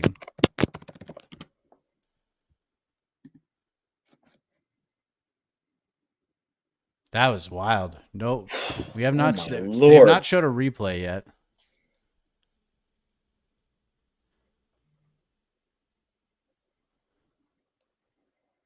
Yeah, even the commentators are like, "We need to see this. We need to see this replay." How we have not seen this replay? Yeah, how have we not? Pretty bizarre. What are we doing? What the? That was crazy. You know what? I can't look at the. You see, you know what? That was your revenge. That was your revenge on me. You just did it to me. I did it. I freaked out when Islam head kicked Alex, and now, oh, that's right. Ahead of this, you saw a little message from Casey that I didn't see, and then this was ruined for me. So you know what? We're even now. I don't want to hear it anymore. Yeah, but you know what? Like, I didn't think that's what we were gonna see. I thought it was going to be Silv knocking him out. Oh, my God. I didn't think Silv would be face down, unconscious on the mat. Wow. Golly. Let's see. Oh, there's the replay. Oh, my God. Oh, yeah. Damn. Oh, the overhead shot. Right hand hurt him. Oh, the left hand deaded him. There's the right hand that got him. Oh, that one hurt him. Right hand. Bam. That is There's the left. Disgusting. He hit every part of that combo. Boom. Boom. Right hand, boom. Double up, and then boom. Bam. Oh, man, that is some pretty boxing right there. God. I mean, truth be told, like, even though it looked like Silva was, in control of that fight, Body was always like boxing well. Like you could tell, like you can see why he's undefeated, right? You can see like the dude can box. And so he landed that right that rocked him, and then that was all the opening he needed. Jeez, that three-piece at the finishing sequence was nasty stuff. Shout out to Lucas Body.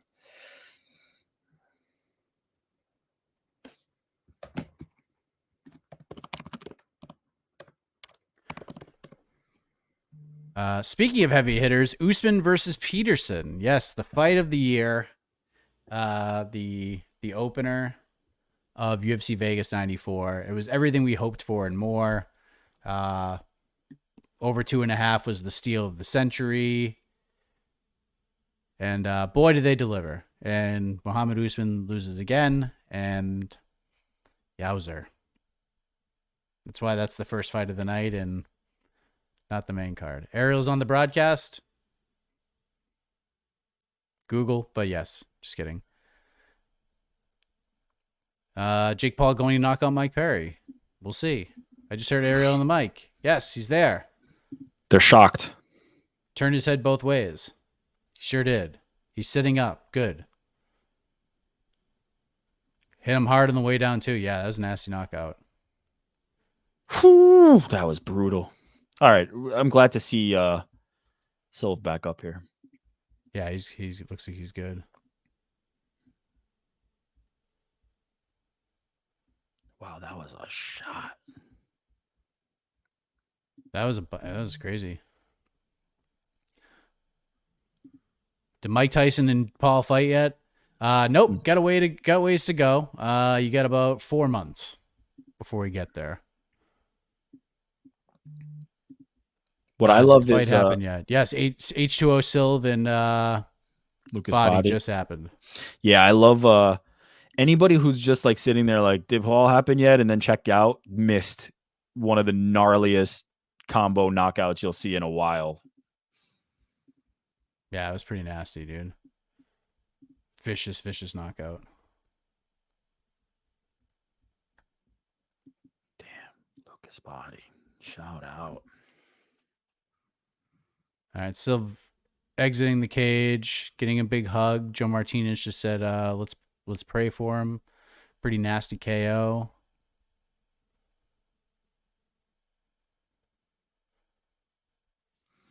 There it is.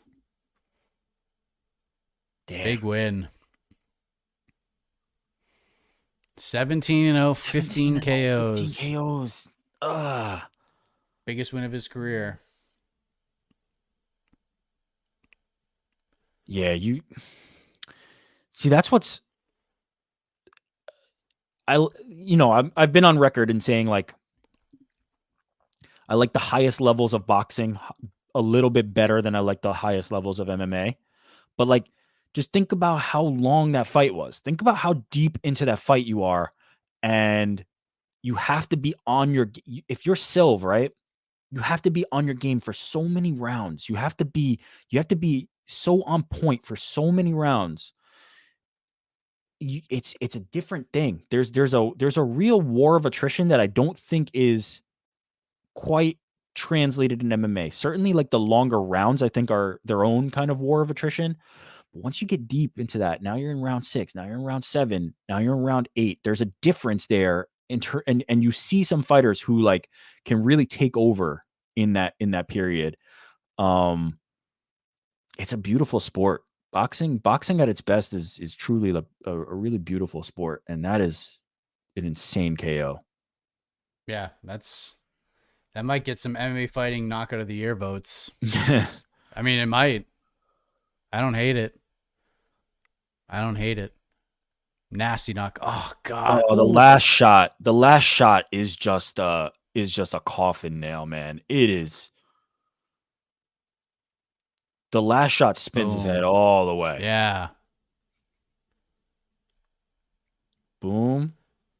One. The Boom. right like caught him, but he was okay. The left is man. Unbelievable. You can't get too overconfident in this game. Not at 25. No matter how talented you are, this is gonna be an incredible lesson for H2O. By the way, like not for nothing, we see this in MMA too. Like I'm not trying to make this a MMA versus boxing and this, that, the other, but like, Kamaru Usman, right? Leon Edwards, like he's there, Leon was there, and come round 5, he was able to do it. But there is something about like, you start to hit the later rounds in boxing after it's been, kind of comfortable. It feels like it's prime, and you get into that groove, and all of a sudden you feel like you can't be touched. And then some guys, they turn it on later and they touch you. And Lucas Body's one of those guys. That was savage. That was savage, man. Savage shit right there. All right. Co-main event is next. Amanda Serrano versus Stevie Morgan. Maybe this is the night Amanda goes in and just bolts this girl. A Tampa resident, believe an undefeated boxer. But Serrano's got to be like a minus 2,000, right? I don't know the odds in front of me. I haven't checked it recently. Let me check. She's got to be like redonkulous numbers. But I believe that's the odds that GC told me. She is minus 4,000.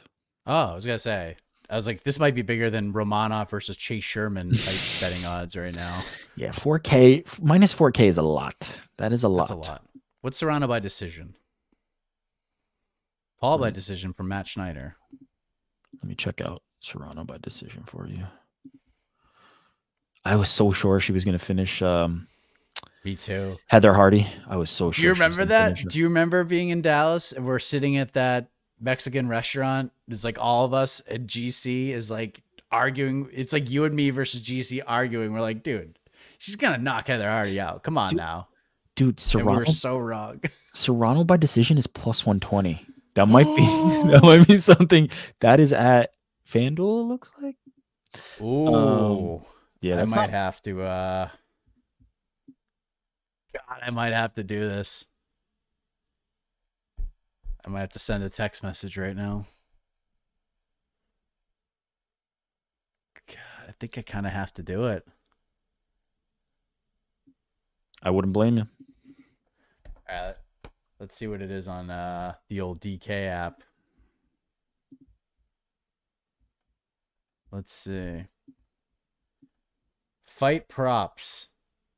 Oh, you're not giving me it? No way, really? So I have to go through FanDuel to do it. That's silly. All right, I'm sending the text.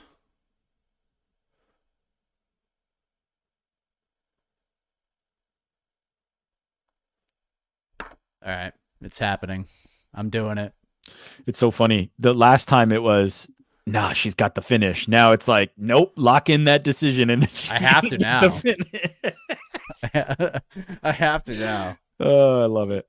I mean, come on. Is it sports betting and combat sports so fun? What a circus. Yeah. I mean, this is a very small bet because I'm gonna go a little crazy on 304, I think. I had such a great start to the year, and then 302,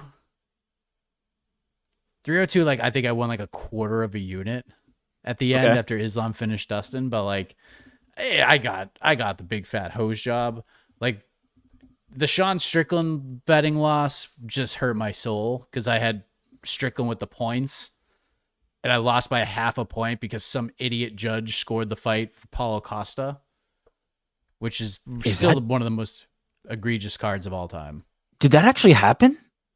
Yes, 49-46, 49-46, and 48-47 Costa. So my 5.5 point spread, I only got 5 points on Strickland. Okay, actually, so now that pissed. you said that, I do think I remember that fight being a little closer than I thought, but I don't know. I wouldn't have scored it for Costa, but I did remember being like, okay, it was close-ish. Yeah, I was like, all I need is, once I heard 49-46, 49-46, I was like, all right, cool. Like, we're good. And then some judge, all you had to do is score 48-47 for Strickland, and I win. And I was all set. Like, how dare you? How dare you do that to me? I was pissed.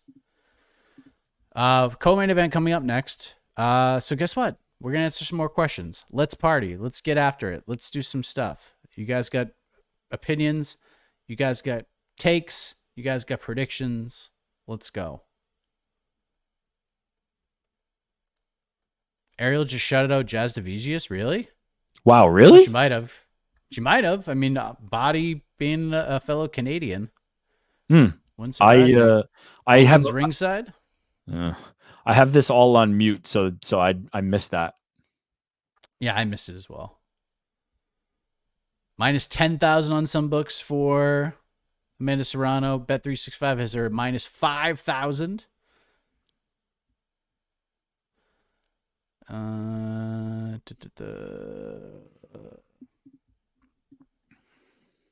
Has the fight started? No. Amanda Serrano, Stephen Morgan up next.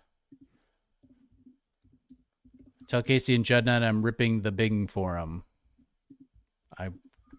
Hopefully they're watching, and we'll tell. Jed got the upper deck seats tonight. He might.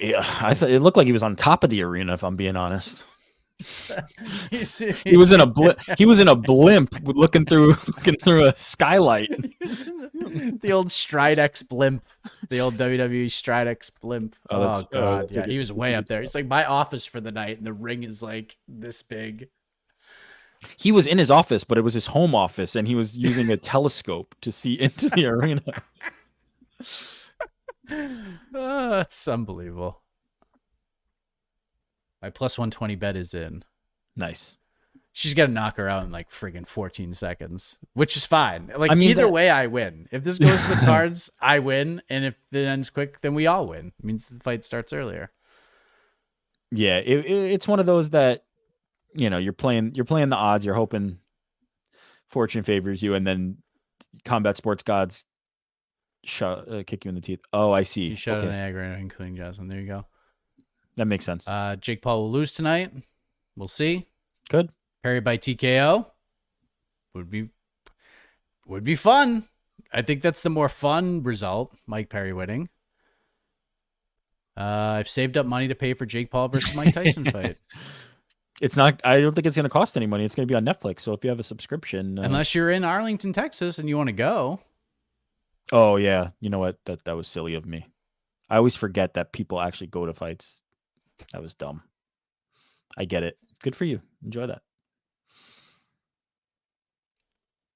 What would you tell people about? Because I've heard you guys talk about this in the MAR. If people ask you, like, should I go to this UFC fight? What would you tell them? If you've never been, 10,000%. Like, UFC puts on an amazing show. In addition to just like the fights themselves, right? If you're a fight fan, obviously you're going to be interested in the fights themselves, but just the in-arena production, how fast they keep the action, the way they scale the venues, like, you're not going to have a bad time. And that's down to, like, I can't speak for like paying 50 grand or whatever it costs to go to those Apex shows. That's not in my scope. I've never done that. I don't know what that experience is like, but like a fight night, a pay-per-view, no matter where the location is, no matter what, like, you will have a good time if you've never been to a UFC before. So I would say if you're an MMA fan and you have not gone, go. Once you're there, I like the first section off the floor. I don't like floor seats. When you're on the floor, it is difficult to see through a cage, like, just straight up. Like, the TV product, you're used to it. It looks really good. The UFC has great visual production for television. It is hard to see through a cage. So when you're on the floor, it's difficult. I like to be one section up, so you've got a little elevation. You can kind of just see right over the top of the cage and into it.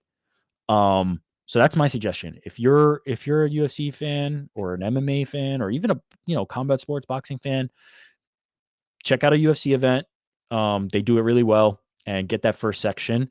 And I'm gonna show up for the first prelim all the way to the end guy. Maybe have yourself a few beverages and have a great night. Well said. And I think after you have that experience, you will say to yourself, this is a good time, but I don't need to do this again. Yeah, you do it one time. It one time. I've done it a few. I've went to almost every Boston card. And then, like, pre-UFC 220, because I covered that one and I covered the other ones.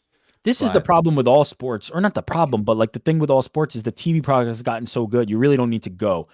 The ones you want to go to are the ones that you want to, when you want to tell your friends or tell your kids or tell whoever, I was there the night that blank happened, then buy the ticket.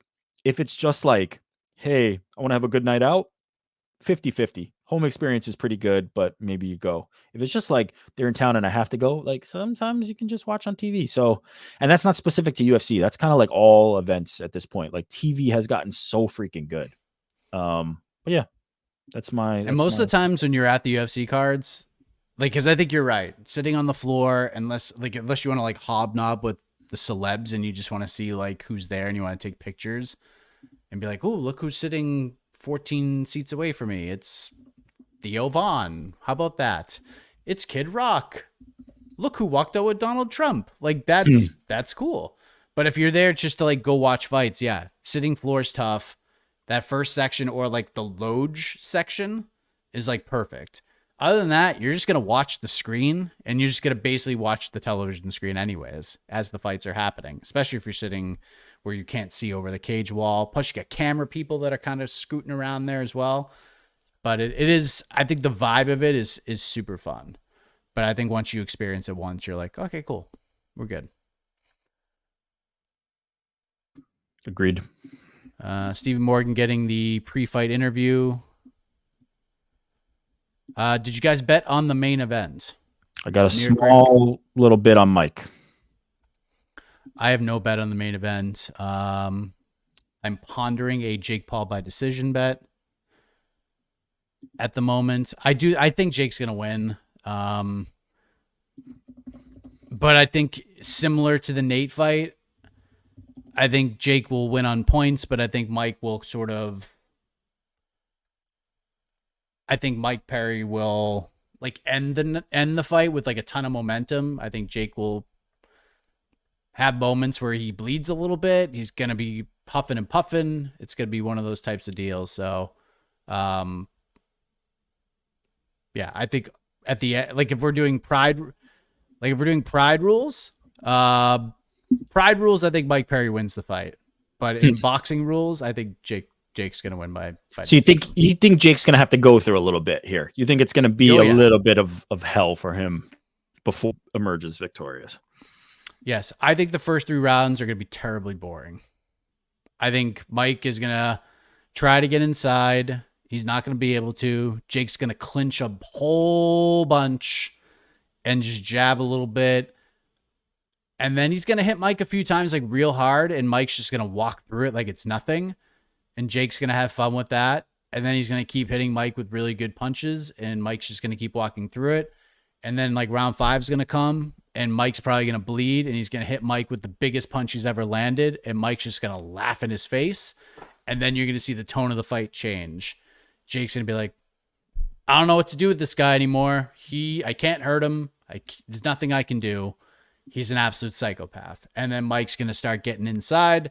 Mike's going to start turning it on. He's going to make a move. And it's going to have all the momentum. The downhill, he's just going to keep going. And then it's just going to be too little too late. If this is a 10-round fight, I'd probably bet on Mike Perry. But I just think it's going to be a little too late. But totally. Mike Perry's going to get a ton of love coming out of this one, even with the loss. I see that outcome so clearly, right? Like I can easily picture that. I can also picture the alternative. That's why I really like this fight. Like it just feels like one of those that like there's so many possible ways. Like what I hate is I hate the fights that it's just like, yeah, it feels like 90% this is how this is going to play out. I hate those fights. Like nobody enjoys those fights. The mystery, the allure, the I don't know what's going to happen here is the best part of fighting. And I just don't know. Like, is Mike Perry too tough? Is Jake Paul too big? Is Jake Paul just too good a boxer at this point? Is Mike Perry even a boxer? Like, I just want to know. I want to know everything that's going to happen, and we're going to find out. That's why I love combat sports. And Red Weber said he was there the night GSP lost to Matt Serra. Yeah. Golly. That's one of those that I mentioned. I was there when, that's the one. What's up, everybody? Under 3.5 rounds? The main event? That'd be pretty crazy. That would be pretty crazy. All right, I think we're about to get ring walks for the co-main event. Love it. Has a Serrano fight started? It's about to, Otto. It is about to. Stevie Morgan. I mean, they got a little time to waste after that knockout, so we're gonna get some promos. A lot of Todd Grisham in our lives. If you're a WWE fan, you would know Todd Grisham because that's where he was. Yeah, he had a cup of coffee with the UFC as well. That was a brutal knockout. Beyond. Mike gets extra ability once his nose breaks. He's free. I mean, it's true. Dude's an absolute animal. All right, here she comes. I think Stevie Morgan, Tampa zone. 14-1, 13 KOs. 35 years of age heading into this opportunity, which is always fun.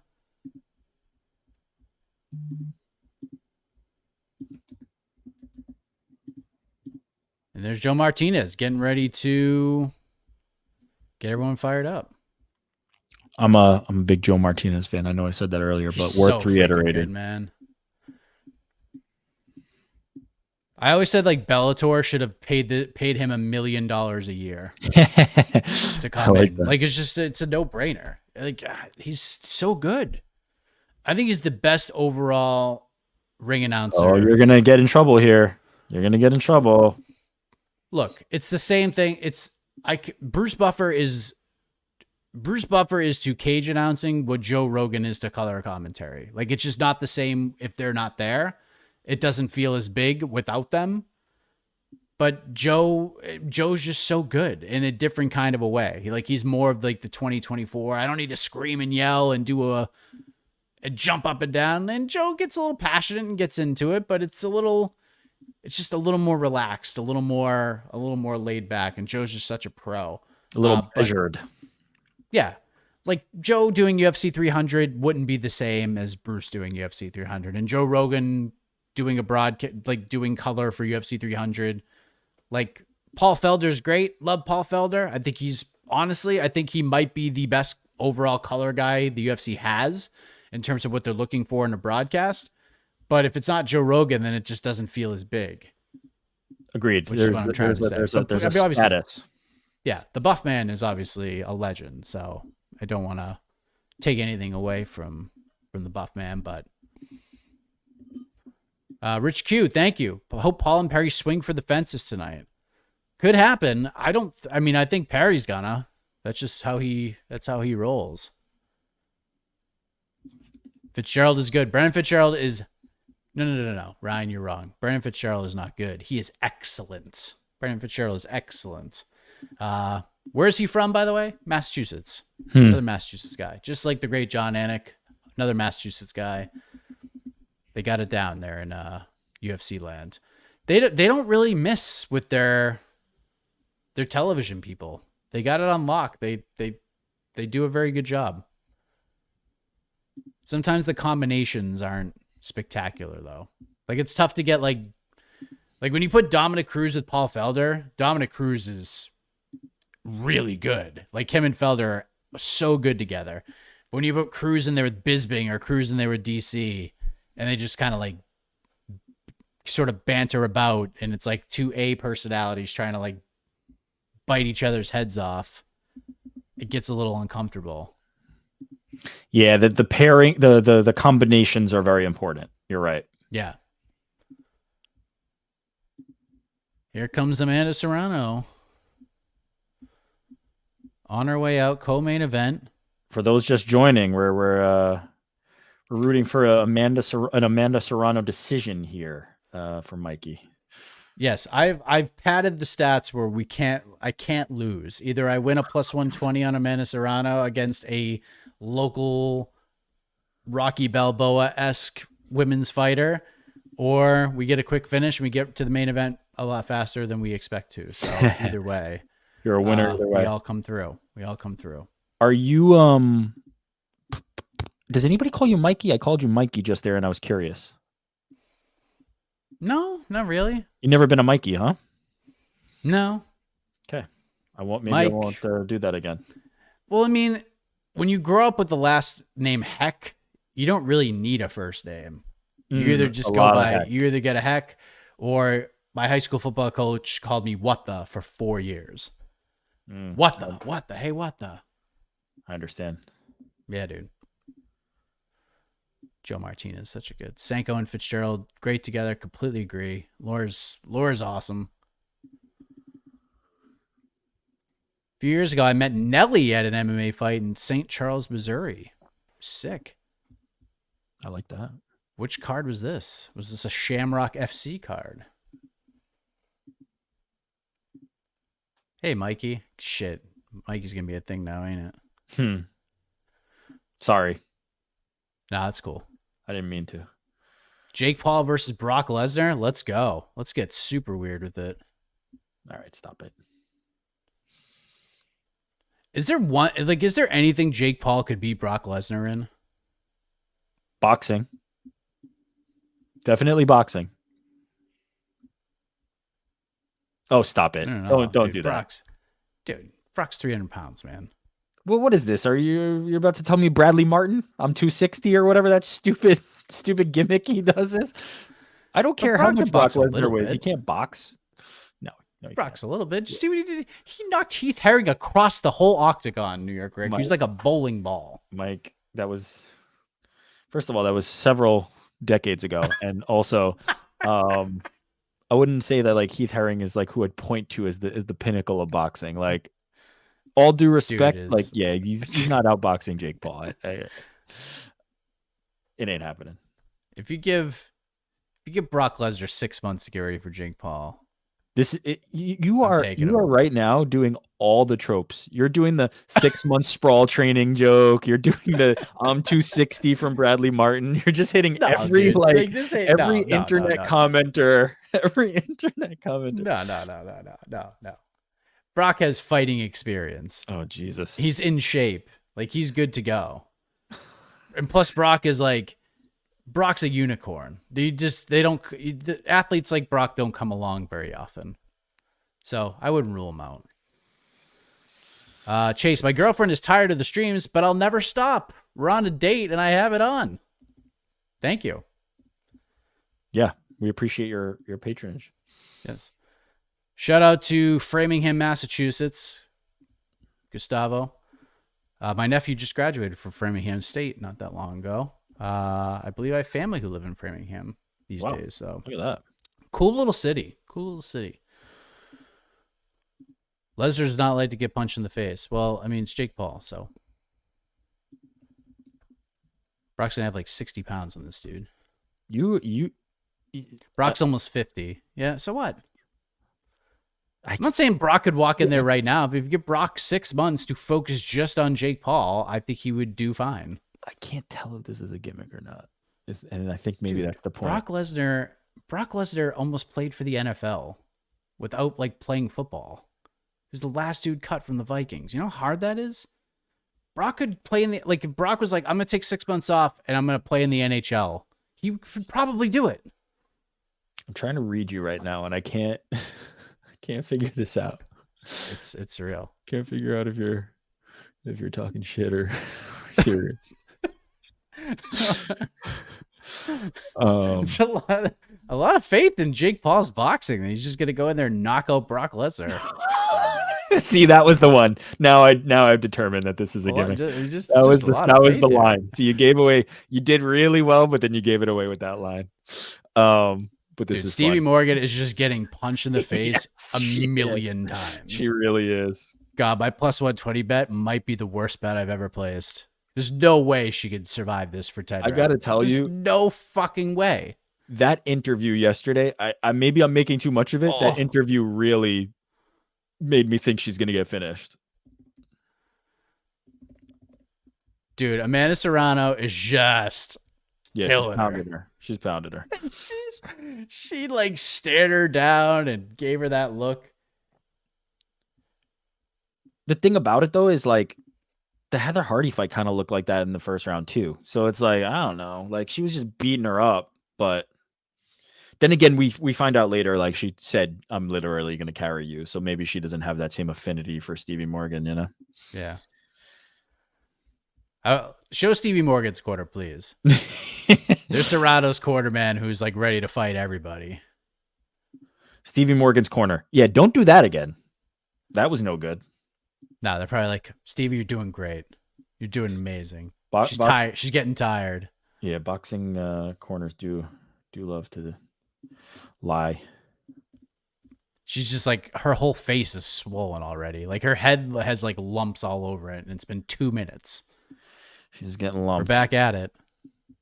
Oh, good left hand from Serrato. Big combination. Serrato has landed like 11, 12, 13, 14, 15 unanswered punches.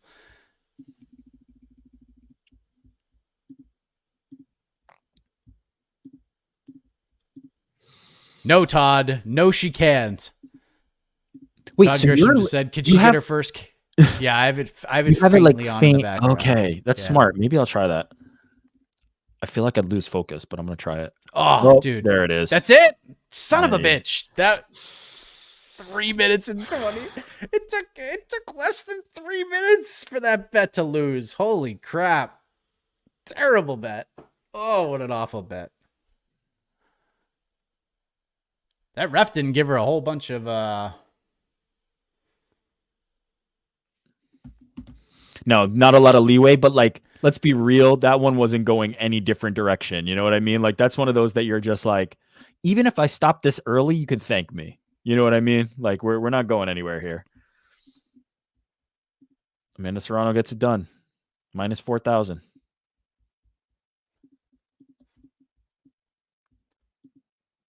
What? Good for her. Nice performance. Well done. I can see you kind of figuring out what you're going to say here. Is that Titus O'Neil? Was it?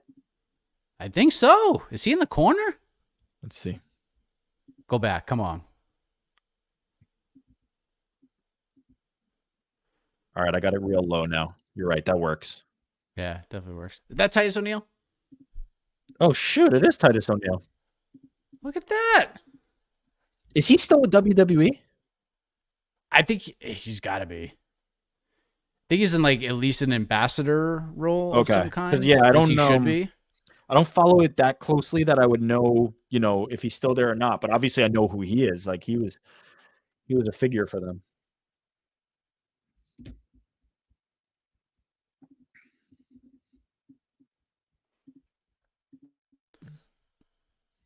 Yeah. So yeah, shout out to Amanda Serrano. That was, I mean, you look, that's one of those performances. You did exactly what you needed to do as a minus 4,000 favorite. Like you flexed on them. You put the training and everything that you had prepared for her to use. She had that unfortunate accident happen in Puerto Rico with the hair dye and couldn't compete. Probably feels good to get back in there. You get one under your belt, and then you just look full steam ahead. Katie Taylor under co-main event for Tyson versus Perry, and you run that, and you put on one of the best boxing fights I've ever seen. You know, it doesn't need to be male or female, just one of the best boxing fights I've ever seen. So you do what you need to do here, and I don't hate what happened here, but yeah, Stevie didn't look good. She didn't look like she belonged in there with Amanda Serrano, which is what minus 4,000 looks like. It's kind of what we expected when this booking was made. Yeah. You want to preserve, you want to preserve Katie versus Amanda. Yes, want to make sure it happens, and like that at the end of the day, like I don't think Jake's risking anything with the Mike Tyson fight. Amanda was certainly risking it. Like if she lost to Stevie Morgan, she's not fighting Katie Taylor. Like that fight's not happening anymore. Yeah. It's over. But No. ladies and gentlemen, for those of you who are asking, first of all, Justin, how many times do I have to tell you in all these programs? Don't ever tell me. Ever. It's a terrible idea. That interview to me, man, I'm telling you, I was so sure. I wasn't willing to wager on it, but I was just like, man, this person does not belong on this stage. The literal stage and also the figurative stage, like, just doesn't belong here. I mean, at least like the cool thing about that bet, even though you lose it, is like I knew within 12 seconds. Yeah. That I was done. No, you called I didn't that have to really sweat it out. You called that right away. You're like, this is one of the worst bets.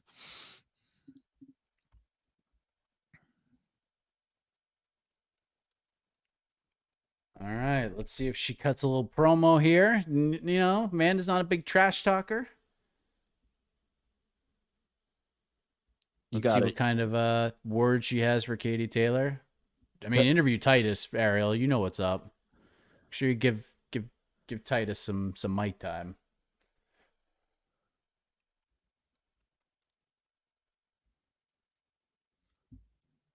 All right, here we go. 38 seconds, round number 2. All right, now she speaks with the great Ariel Helwani.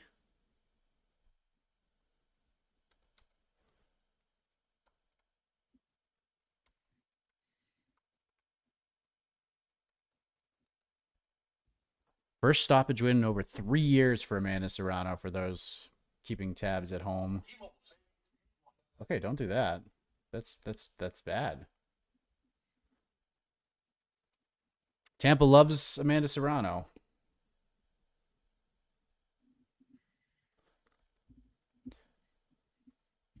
So get excited, everybody. Everybody's been asking, when's the fight happening? When's the fight happening? It's happening now, baby. It's coming up next.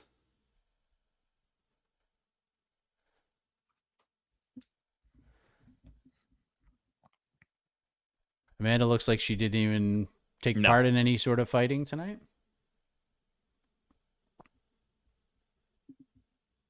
She was pissed off. She was pissed off. I think she was apparently just. Titus O'Neil has not been in WWE for a few years. Oh, I did not know that. whoops! I didn't know either. I think honestly, like this felt to me like man, that Puerto Rico thing was really like in the back of her head, and just like the crushingness of not the feeling of not being able to perform there for that crowd, and just being like, I have to get back in the ring. That's what that felt like to me. And it was like, find me a warm body, and then let's do Katie. You know, let's get somebody from Tampa to help sell a couple extra tickets. Exactly. They were calling her like all week. They were like, Stevie Morgan's a Tampa legend. Oh, I was like, all right, cool. Yeah, what a moment it would be if she could pull this off. Who are the other Tampa legends? Evan Longoria? By the way, that's a dated reference because that's the last time I followed that sport. That's a great reference, by the way. Evan Longoria is the man. Stamkos. There's, I don't know. Wade Boggs. Tampa there legend. You go. Okay. It's all baseball. That's all we got. Tom Brady.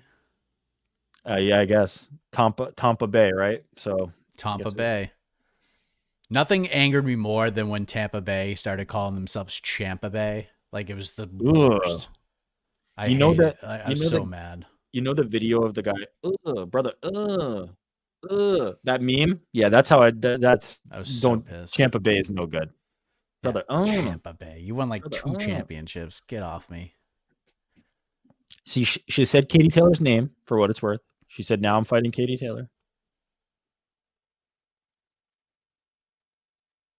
This time's going to be a lot different, she says, about the Katie Taylor rematch.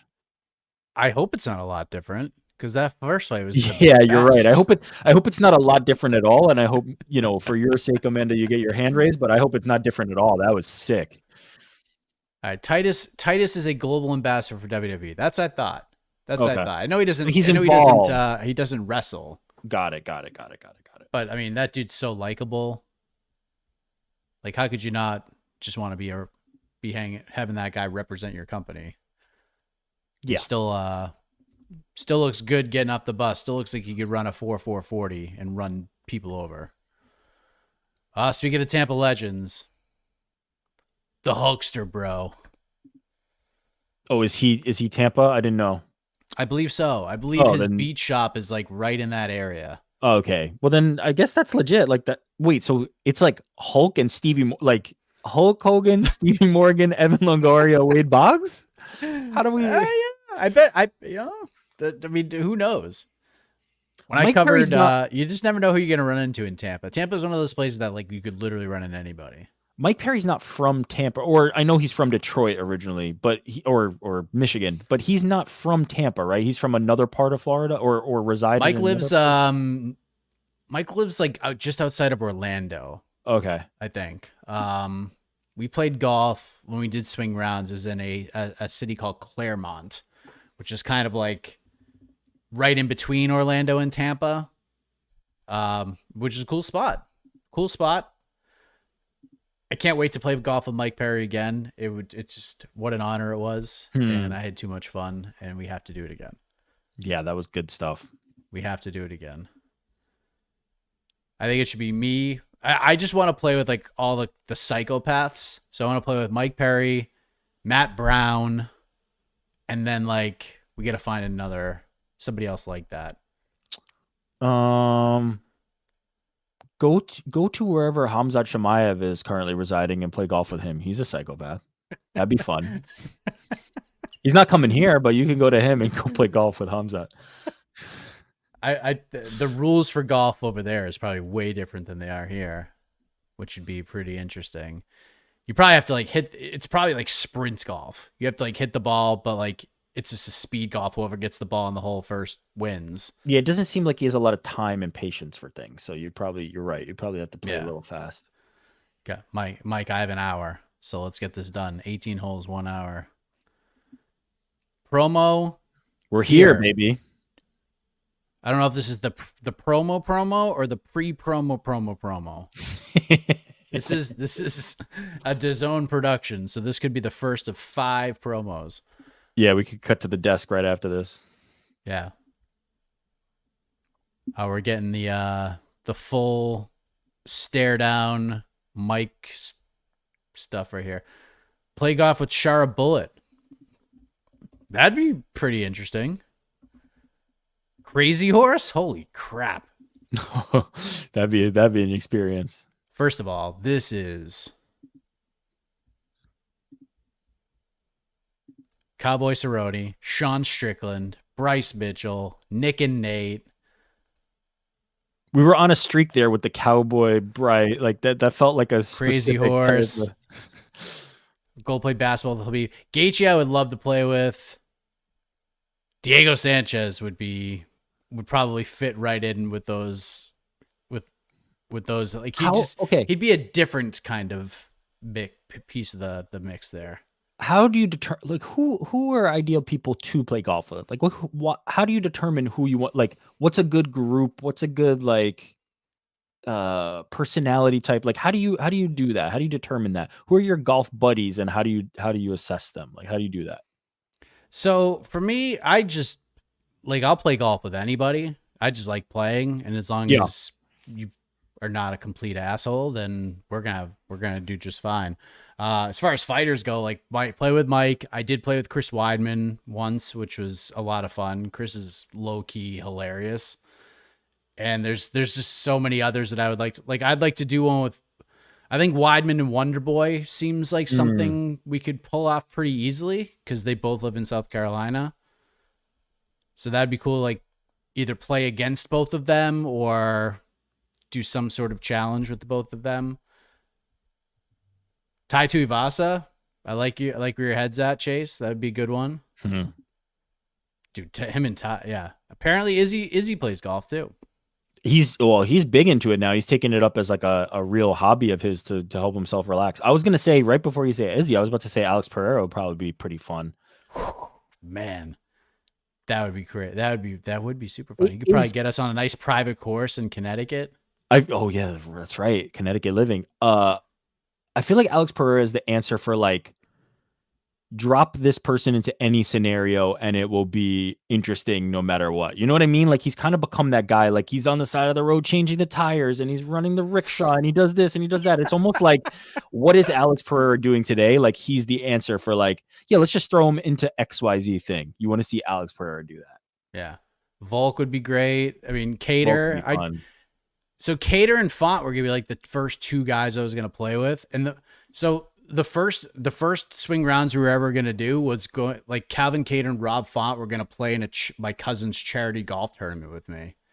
Like that was the original plan for it, and it for some reason something happened. Something with a sponsor had come up last minute, so we couldn't make it happen. But that would have been freaking cool. Like they're just gonna show up in a scramble and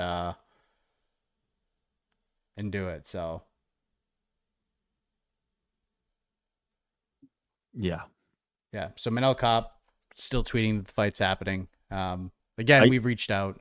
I just sent that to you because I felt like I was a crazy person. I was like, I know earlier I saw somebody be like 8 days away. So yeah, Cop is saying, I saw that as well. Play golf with the Miz from WWE. Absolutely. He's like big into it, right? Yeah, he played in the whatever it's called, the American Century tournament. It's like all the celeb tournament. Miz always plays in that. I love that guy from his challenge. So it's I'm open. Fighters hit me up. Business. Let's do it. I bought some new mics, just clip on things that we can all have a good time with. We're good to go. You know how everybody's like, oh, excuse me, it's getting late. Oh man, I couldn't stifle that one. You know how everybody does the like, who's the best in MMA media at XYZ thing? They're like, I'm the best this, I'm the best basketball player, I'm the best. Who's the best MMA golfer? Who's media golfer? Who do you think? Who have you heard from that has like a good handicap and all that stuff? I don't know. We need to find out, don't we? I think I bet I'm like I gotta be in like the top 3. All right. I'm not great, but this I'm is the challenge. well right now. I need everybody who is watching this to tag other people in MMA media and start a beef with Mike Heck and say that they're better golfers, and let's get this done. I mean, with Mike Perry as my teammate, we shot 4 over. on a 9-hole course, and Mike doesn't play golf. Like, he's just watch the video. You see. We did okay. I'm better now than I was then. Lynch is good. I mean, I know Lynch plays. I don't know how good he is. Anik I've wanted to play with a bunch. We're gonna do it. Like, we're gonna make the John Anik golf outing happen. It's going to happen. I dig. Yes. I think we're on promo number 3 for the main event, which means we're like 2 promos away from ring walks kicking off. Oh, I think we have locker room stuff. Ronda Rousey. Golf with Ronda Rousey would be a trip. Ariel Helwani backstage with Jake Paul. Jake's in the zone. Where's Logan? There he is. We knew he was showing up.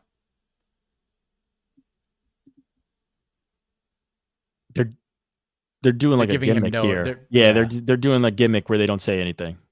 They're no selling.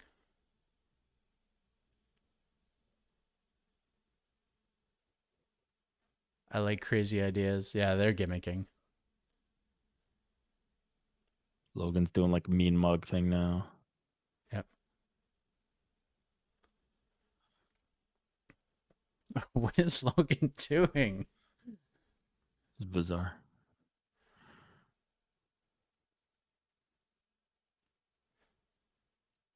Jake Paul's prediction.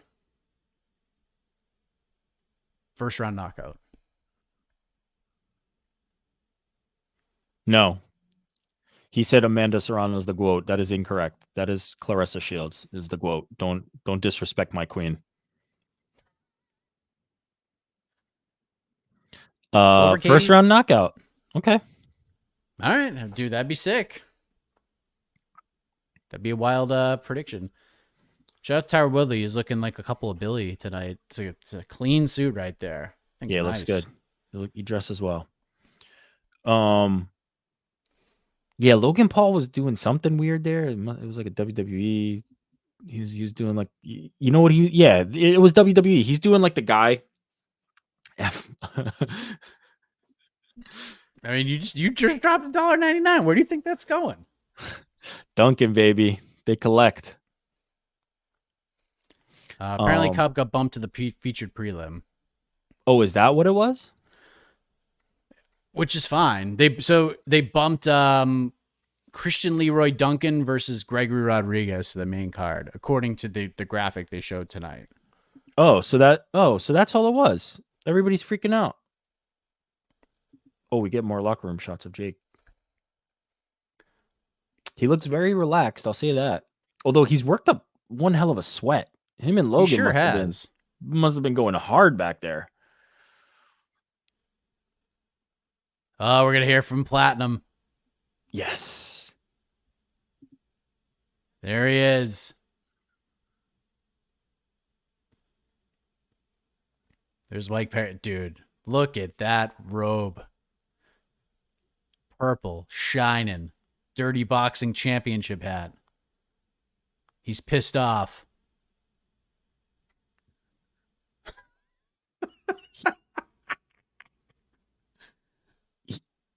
Mike Perry stealing Jake Paul's gimmick. I'm effing him up, Wade. I'm effing him up. He did the Jake Paul line. Oh, here we go. We get the Purple shadow boxing. gloves. Let's go. Yeah, he looks good. I like the outfit. The King of Violence belt.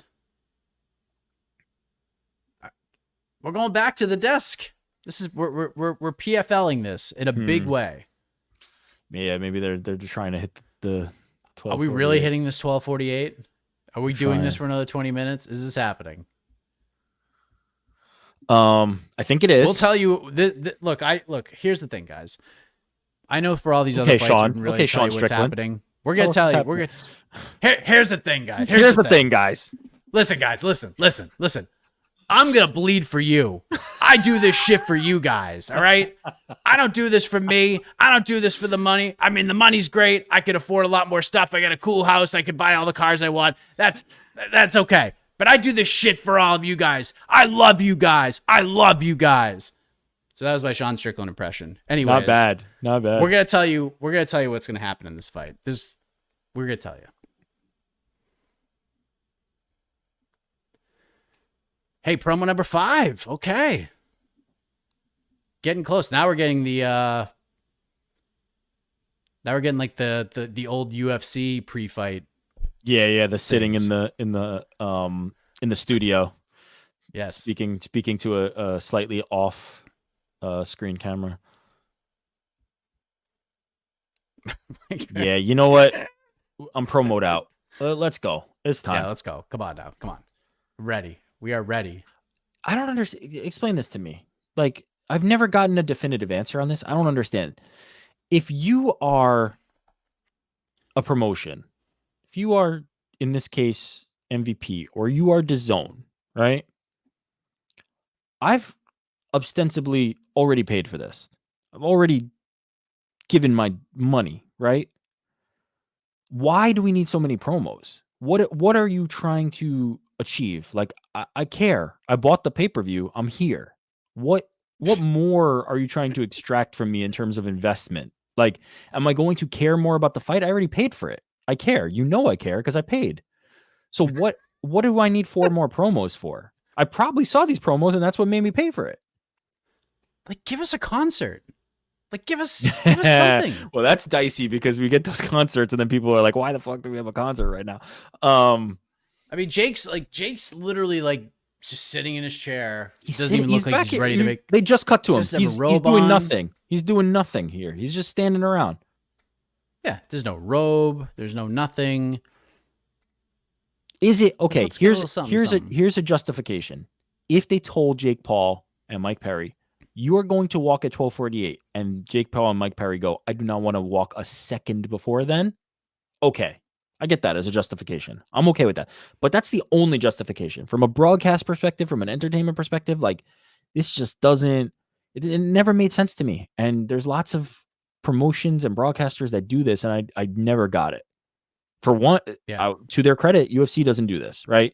UFC plays a promo, and then they walk. Like, last fight ended, we're going. They play the promo, and then it's time. The main event is here. Like, there's no delay here. So I've never got this. I've never understood this.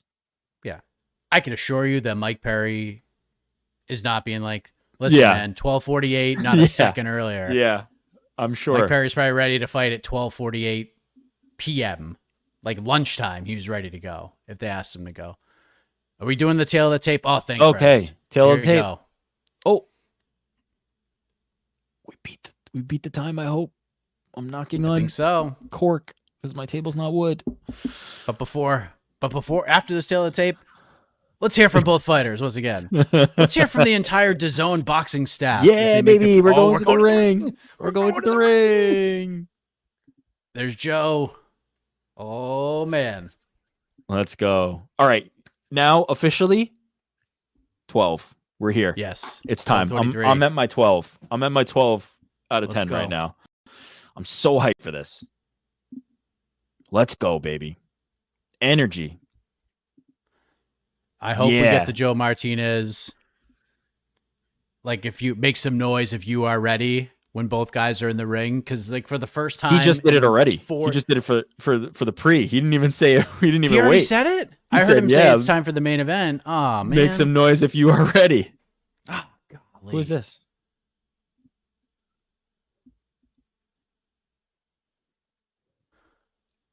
I don't know who these two gentlemen are. Oh, this is this Bone Thugs?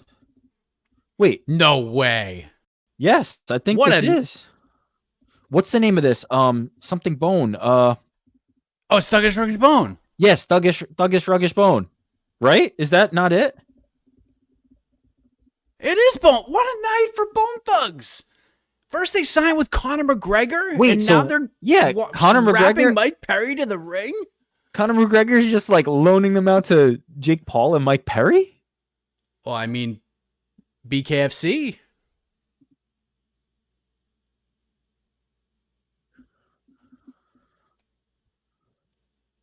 Well, that was bizarre. No, That was very bizarre. They also didn't like really walk out with Perry. They just kind of like came out. And Perry's coming out now. Cotter just sent him out. Like, just go. Just go. That was bizarre. I have to admit. It was cool. It was cool when I was like, wait, who is that? And yeah, okay, so Damon Martin just said that. It was cool when I was like, oh, wait, that's Bone Thug. And then Mike Perry wasn't really involved. That was bizarre. Mike Perry has not moved an inch. No.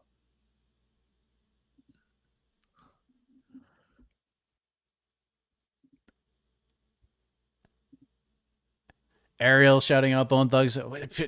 This is the most prevalent. This is the most prevalent Bone Thugs night since 1996. What a comeback for Bone Thug. I mean, that's Unbelievable. great. Bone Thugs in harmony, baby. It's the thuggish, ruggish bone. Yeah, I was like, Great song. okay, would you have come out to that? Or would you, if you were them or Mike, I don't know if Mike had any say in this, would you have wanted that? Or would you have wanted, was it Crossroads? What's the other, like, great Crossroads stuff? is too. I mean, Crossroads is a legendary track, but it's not like a hype song. It's kind of cold, Thuggish, ruggish though. bone's a good hype song. It is, but like Crossroads is kind of First of the month is hype. Is a little more hype. first of the month. Yeah. Mo Murda is a Yeah. hype. Oh, Mo Murda. Yeah, that's a good one. Yeah. You know, though, Notorious Thugs.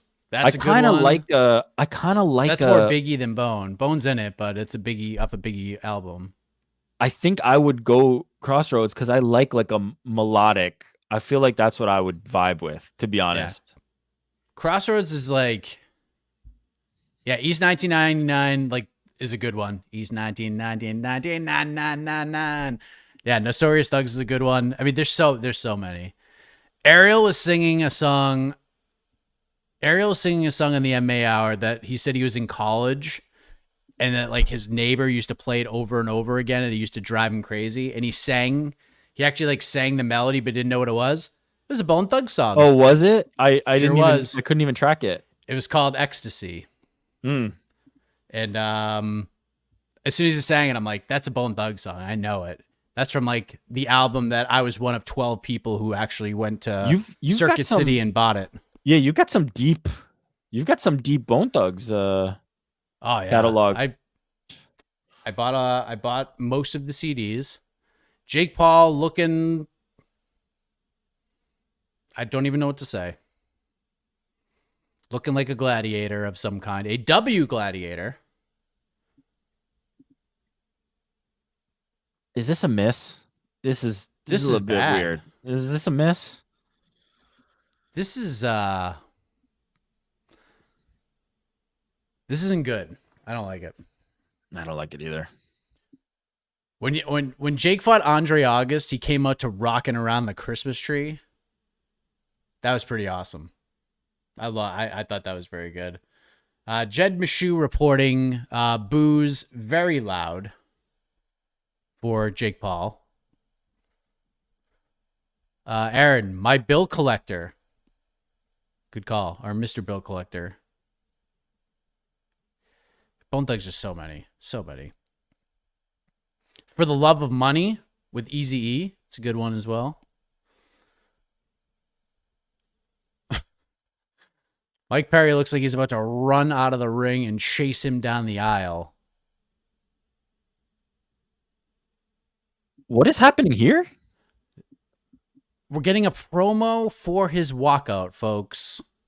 Huh? Yes. Huh?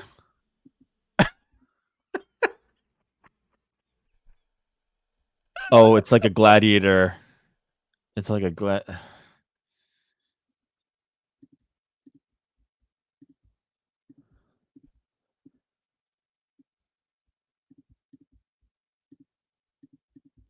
Can I be honest? Like, I feel like these were misses. I liked the Bone Thugs thing, but it should have been like with Perry. And this whole gladiator thing, I gotta be honest, I'm not into that. They're really trying to bring me down from the 12 to like an 11 or a 10. But you know what? I'm staying at 12, but like I didn't love this. Let's just get the fight. Yeah, get your ass to the ring. Come on. Oh, come on. Come on. WrestleMania 3.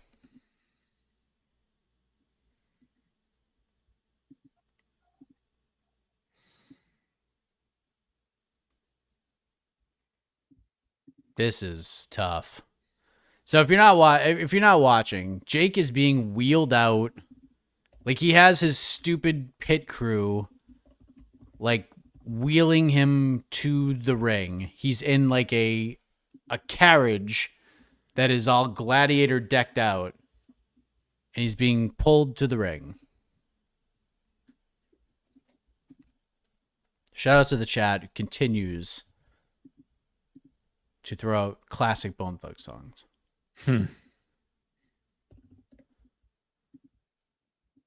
Y'all were joking about extra promos after the tail of the tape. You had no idea. Probably should have. But it's okay. I gotta say, I went from a 12 to a 10, but now that Jake's like 15 feet from actually stepping into the ring, I'm back to a 12. All right. They can't take us down. Yeah, they can't. No, they're trying their best. They're trying their best. And Jake is walking up the steps. His feet are on the apron. He is stepping through the ropes, and he is in the ring. And it's going to take him 47 minutes to get all that shit off of him. Did he Deontay Wilder himself? I just thought about that. Did he just Deontay Wilder himself? Great call. That is a great call. Snap. Ooh, I might have to... Jake making faces. I don't think Jake realizes who he's actually fighting. All right, now I'm at a 12.5 now, Rick. Let's go, baby. Welcome. I'm at a 12.5. Welcome to 12.5 land. Come on, Joe. Give it to us.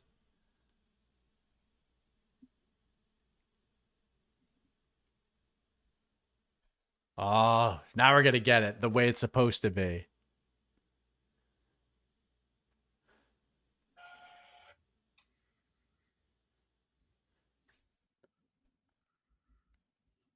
Okay.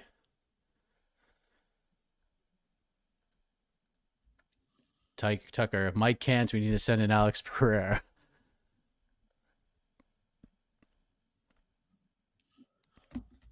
More promos, by the way. Joe Martin is reading one right now as he's doing this intro.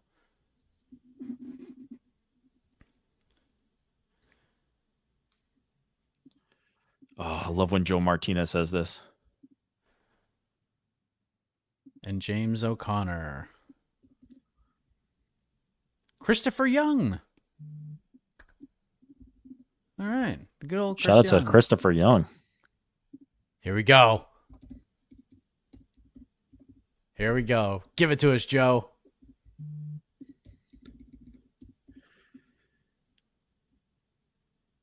The fighters are ready. Let's go, Joe!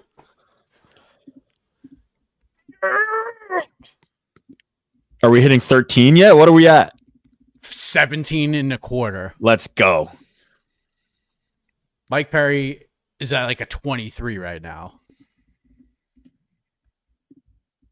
Make some noise if you are ready. It just hits so much harder when there's 17,000 people instead of 17 people at the world's most famous Apex.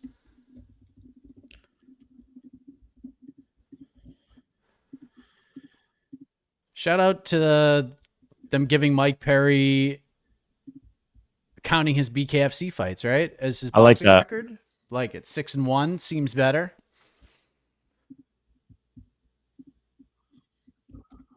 Mike Perry looks not rattled at all. Nah. Although Jake doesn't look rattled at all either. We know that Mike Perry being rattled was never going to be the path to victory here, right? Like Jake Paul was never going to rattle Mike Perry and that be the way he gets it done.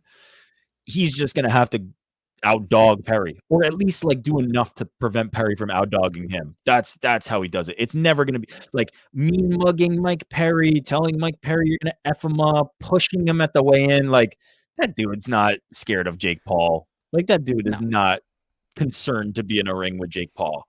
But if you start outboxing him, that's where it gets dicey, right? That's where you start to question yourself. So I'm excited. Oh, here we go. Let's go. Jake Paul. Did you hear? Jake Paul said "Judgment Day" to Mike Perry as he walked away. That's not how you're going to win it. Now, I don't think he's taking anything away from himself. I don't think he's like harming himself, but that's not it. Yeah. All right, here we go. Bell's about to ring. It's about to go down.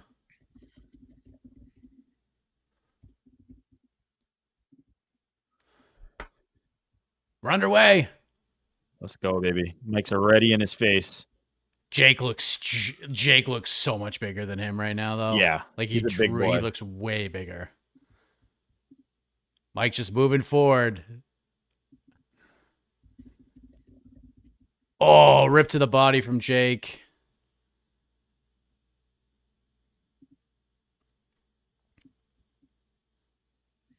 Jake jabbed to the chest. Jake swings and misses a couple times. Perry trying to get close. Oh, is that a knockdown? Yeah, he touched canvas. He touched canvas. Jake Paul knocks down Mike Perry with the right hand. But Perry's totally fine. Grisham just said he looked shell-shocked. I wasn't seeing that. Yeah, but Todd Grisham. Oh, Paul is lighting him up. He just looks so much bigger, man. Yeah, that is a concern. He looks huge. Mike's gonna make this real grimy. So we have our first clinch.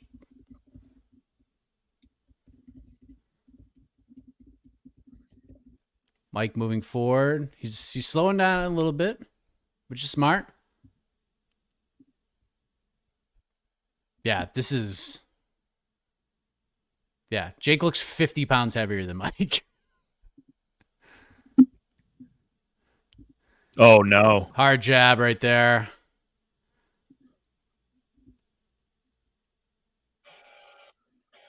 Mike's hands are like... That first shot rocked him bad. He's already looking...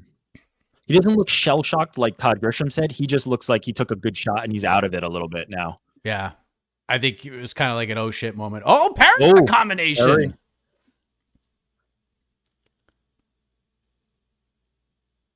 That's the thing we know about a good shot from Mike. Perry, that he's a dog, so he's going to be in this.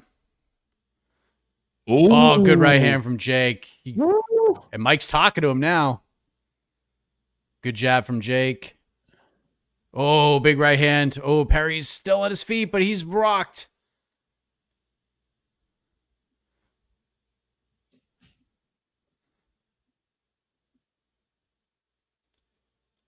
Left hand from Mike Perry. It's kind of a push punch.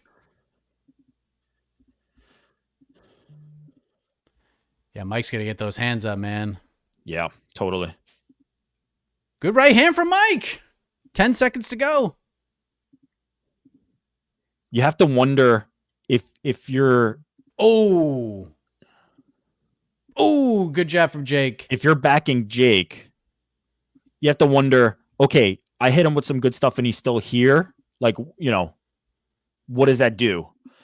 But, Jake Paul's a boxer at this point, man. Like that was a good first round for him. Yeah. Good first round, knockdown. It's a 10-8 round. And there we go. We move on. Yeah. But Perry was able to land a couple good combinations down the stretch, so he's in there, but you have to be concerned if you're backing Perry. He's got to make he's letting Jake out in space just kind of play around a little too much. He needs to get more aggressive. He needs to make Jake work. Bam. He looked not humongous in comparison at the weigh-in and the other things they did all week. He looks just massive tonight. Yeah, he's so big. All right, round 2. Good jab from Jake. Another jab.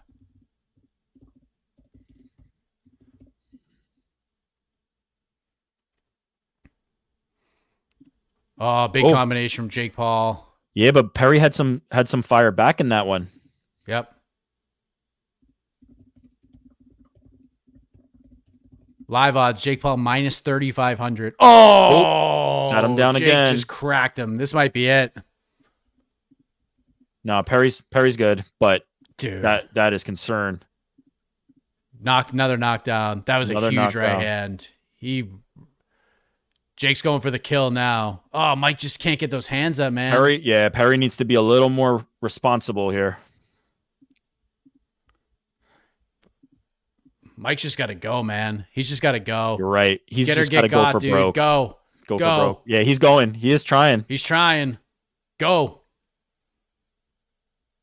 Oh, that would have been a nice spot to throw an elbow right there. So that's another sport. And the dirty boxing rules, he could The throw those dirty elbows. boxing, shout You have out. to do the run it back in dirty boxing championships. You have to be impressed with Paul here. Like Perry is good left hand from Mike. Yeah, Perry's putting that pressure on him, and Paul looks good, man. He is boxing. Oh, another nuke. Mike's just Jake looks good, getting man. punched. That's his defense, is getting punched. But to be honest, we know that of Mike Perry, you know? Yeah. If it was basically, can he take this damage? Can he take this punishment? And you know what? He's now nearing the end of round 2, and he's still here. So now we have to wonder, is this going to be a situation where Perry can turn it on later? Oh no, not like that though. That was bad. Walked right into a jab. Oh. By the way, hook. 55. Good hook Good by Mike left Perry. hook. He slowed Jake down a little bit with that one. Take him down. Yeah, take down Mike Perry. He got the Nate Diaz win, you know, like the I'm just gonna do some MMA shit on you. Don't you dare take a point. 40 seconds. 36, 35, 34, 33. This is great. Mike Perry. Yeah, He hit Jake hard again. I don't love the hands down though. I don't love the hands down though after getting rocked twice. Dude, go. You gotta go. Okay. I have to say, I don't want to Jake slowed down a touch. I don't want to be too reactionary, but Jake has slowed down. Like he is forcing him. Yep. Woo-hoo. Dude, Good left hand from Mike. if Jake doesn't have the gas, this could look bad. Because Mike Perry. Perry is still there. That's the problem. It's 2016 Jake Paul after 2, but the momentum is with Mike Perry right now. Came through at the end of that second round. Who's winning? Jake's winning. Jake's up 2 rounds. Who's winning? I mean, Christ. 10-8, 2 10-8 rounds. I mean, knocked him down. Knocked him down twice. 20-16 for Jake Paul. Clear as day. Bam! That was a big right hand. Jake can crack, man. And by the way, we should note, I think it's journalistic to note, Mike Perry knows Jake can crack, right? They talked about the training 100%. session, and he said, Jake Paul cracked me good at the beginning. But what did he say happened after? What did he say happened after he cracked him? He put the pressure on him, and he broke him. Yep. So let's see if this plays out the same way that they've both indicated the training session did. Go, Mike, go. He's got to go. Round 3, 250, 249, 248. If you want to sync up with us, 247, 46, 45. Mike moving forward, but he's got to throw. He cannot let Jake start throwing jabs. Good rip to the body from Mike. Very nice. He got him in the corner. Go, go, go. Mike's going to the body now. Okay. Mike's getting real Mike Perry right now. He's getting grimy. You can see it in his face. Good left hand from Mike.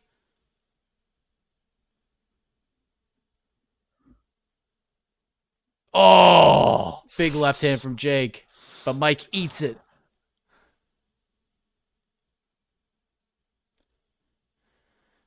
.203 left here in round number 3 of 8 rounds, by the way. Mike's head movement is starting to look a little better all of a sudden. He's getting his guard up a little bit too. His Yeah. guard's up a little bit too. He's blocked a couple punches. All right, I'm at a 19 right now. I love this fight. This is what I so I good. wanted.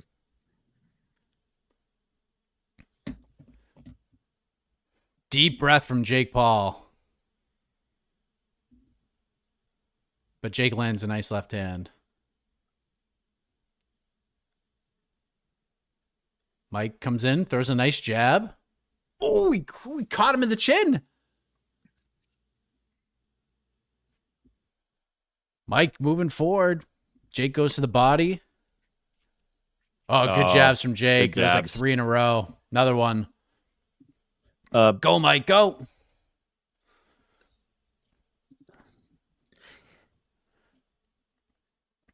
One minute left. They said he's following Jake too much, but I actually think this is exactly right. He's not cutting great angles, but he does need to. He needs to walk him down about this.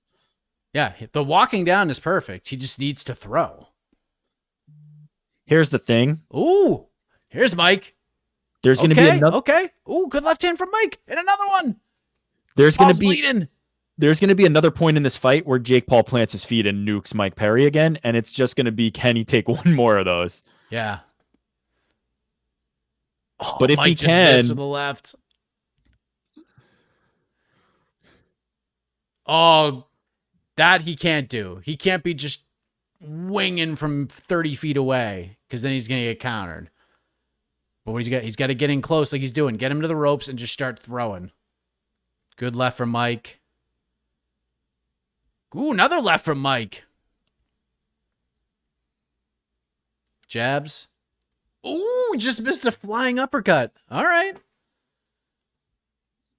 Is that Jake or I think that's a Perry round. There? I think that's a Perry round. We've got a tweet from one Conor McGregor. What a song. Bone Thugs and Harmony for Greenback Records right now, live for the main event walkout of our bare knuckler. So he's tying it. He's tying it in there.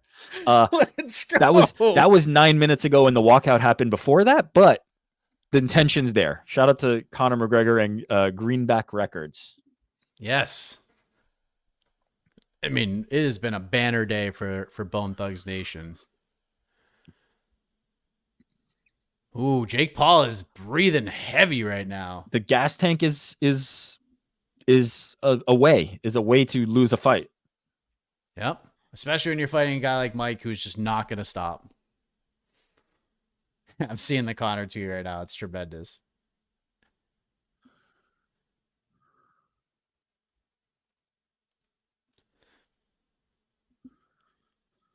Perry. Oh, Jake. Oh. But he took it. What that? Oh, he got him again. Switched to southpaw. He got him again. Good. Oh. Oh boy. Perry switched to southpaw like at the beginning of the round, and then he got hit really, really hard multiple times. But now he's back to orthodox.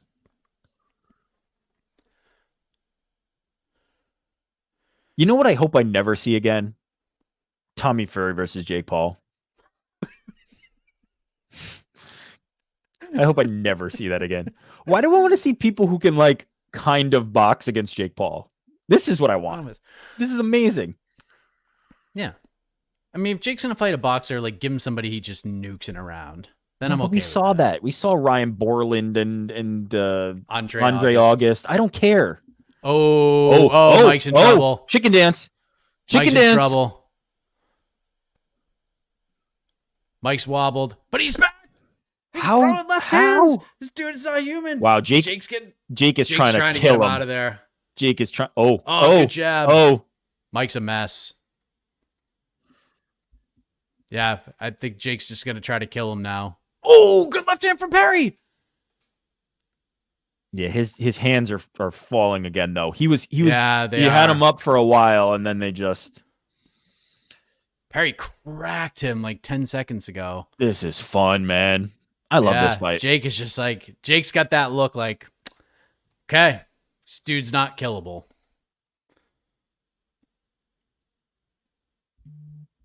Oh, good counter left from Jake Paul. 4th round, 56, 55, 54.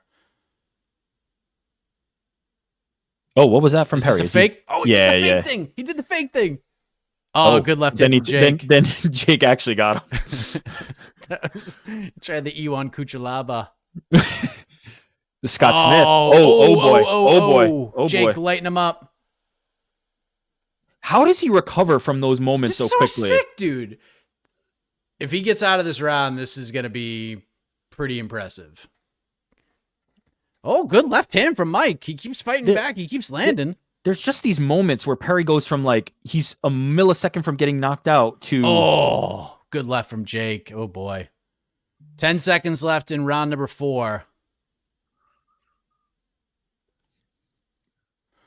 Oh, another left. Another left. Another jab. Another jab. Oh, right hand wobbles Perry again, and that's right at the bell. Perry's recovery is he's nuts. shoe leather tough, dude. Nuts. And he's fighting a dude that's 35 pounds heavier Yeah. than him right now. I don't know if they have fight night weights in Not in Florida. They don't do that in Florida because that would be Nope. interesting to see. Paul is probably a good. Yeah, you're right. Like the difference is going to be insane. He's But, 220 pounds right now. At least he's 220. He's humongous. But Perry's ability to recover is crazy, man. Like he's taking some shots that like those put people down. I mean, we've seen it. Jake Paul puts people down. That's it. I'm impressed with Perry's heart. I'm impressed with Perry's chin, but Jake Paul looks good, man. And also, I thought the gas was Oh, no. what? No, don't do it to me again. You mother. Don't you do it. Oh no. Oh no. Doctor's looking at him. Oh. Oh, let's go. That was close. Let's See, go. You had me thinking they were going to stop it there. Because they said Okay. they said the other, because one of the commentators just said the referees might stop the fight. All right. Round 5. They let him out. 245, 244, 243 in round number 5. That was a Jake Paul round, obviously. Oh, for sure. It's probably another 10-8. Did he knock him down? I forgot. No, he just chicken legged him. He had hurt him wobbled. He Yeah. chicken legged him like 4 times. Yeah. And Mike didn't land. I mean, Mike probably landed like 5 good punches, but He looks tiny. He looks tiny. yeah, he looks like a welterweight fighting a light heavyweight.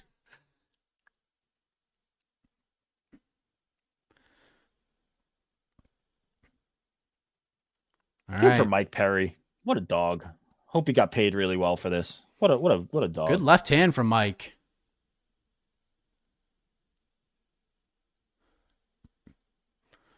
Just get the hands up. Get the hands up. Jake Paul's just landing that jab over. Oh, another one. Is this a situation where you think Mike Perry's just trying to get to the end of the fight, or is he still trying to win it? What do you think? I think he's still trying to win it. Mike just kind of seems like that dude. I don't know if he's. Yeah. I don't know if him and his team are just thinking like Jake's just gonna gas, and then that's when he goes. I think I don't know if they're I think waiting for that, but I think at this point it's kind of. I not think the that's right off the strategy. table. I think that's Ooh, off the good table at this combination point. from Perry. Because Jake is now showing a little bit of a diversity in his game, levels to his game. He's sitting behind the jab. He's doing well. He's still trying to finish the fight, but like he can do this. He can circle and land these shots. Who Minute is this? 6. Is this the best somebody's looked against him? Woodley looked pretty good in the first fight. He had some moments.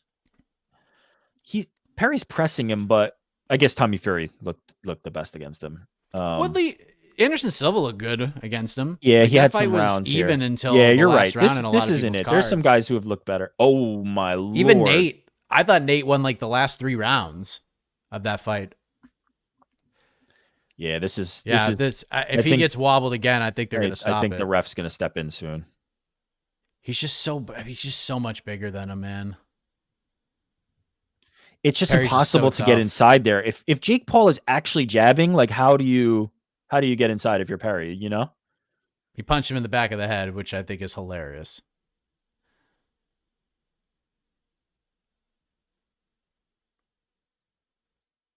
Mike's just got to go, man. Yeah. No, I He's think just got to go. I think he's. Oh, I think he's done here. I think yeah. it was a really good effort. He was too big. He was too big. And I don't want to say that to be like disrespectful to Jake Paul, who I think is fighting well and really like showing some things here boxing wise, but it's hard to overcome that size difference here. He's just not big enough. I'd like to see Mike just go balls to the wall here around one 6 last and time. Yeah. Bust up Jake again and just like see Jake face a little adversity. It's the Hulkster, bro. Is that Joe Pfeiffer sitting back behind the Hulkster? I mean, wow, did he get a great seat? Yeah, brother. What you gonna do, New York Rick, when the 24-inch pythons and Jake Paul run wild on you? Pretty good. Let me tell you something, Mean Gene. Pretty good. It's so great. Bone Thugs and Harmony. What a night. All right. Round 6.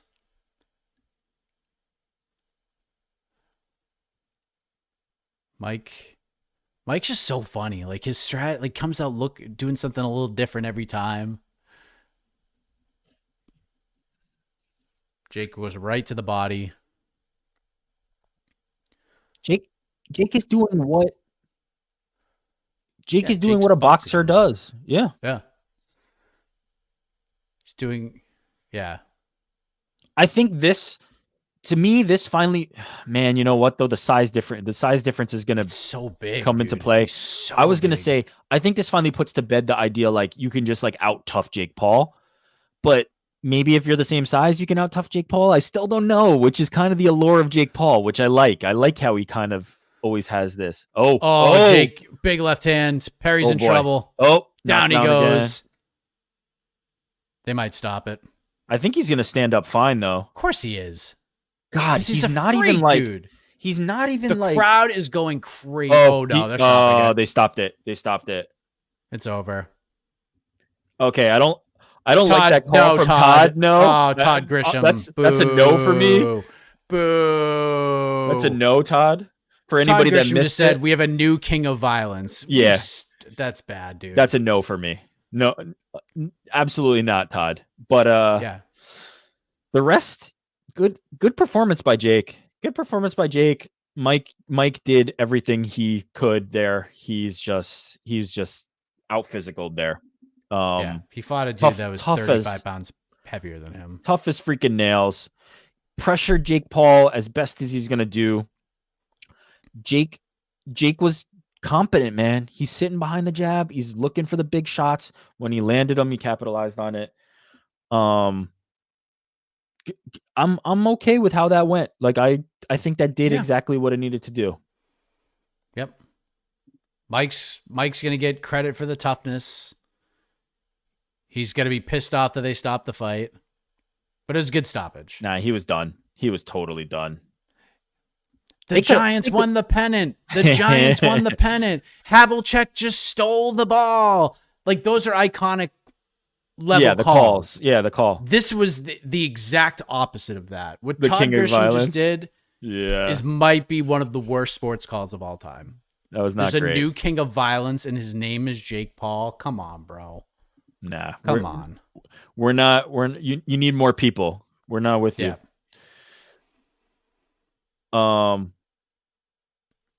But sets the table nicely for the Mike Tyson fight. Now we go. So how do you feel about the Tyson fight now? Let's run it. I'm good. Yeah. Let's do it. So Jake Paul said something on Pat McAfee that I actually was like, you know what? You're right. Like, okay, tell me. Because McAfee obviously asked him about it, and he goes, look, I'm not Jake Paul's dad. Or not Jake. I'm not Mike Tyson's dad.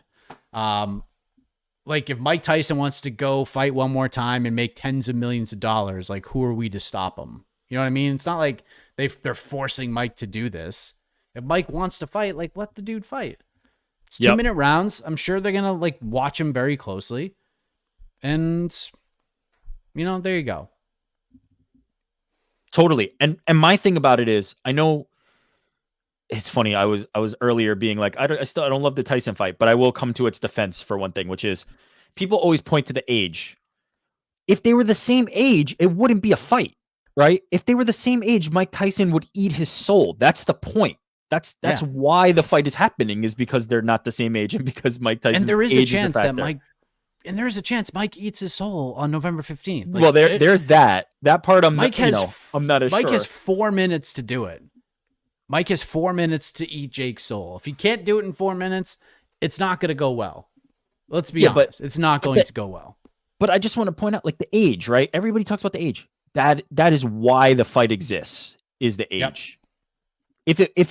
If Mike Tyson was Jake Paul's age, it would be a snuff film. Like, that's why. That's exactly why.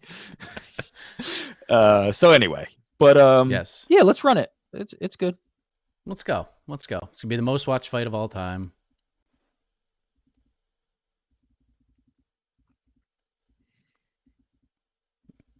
Listening to Ariel. Yeah. Right now.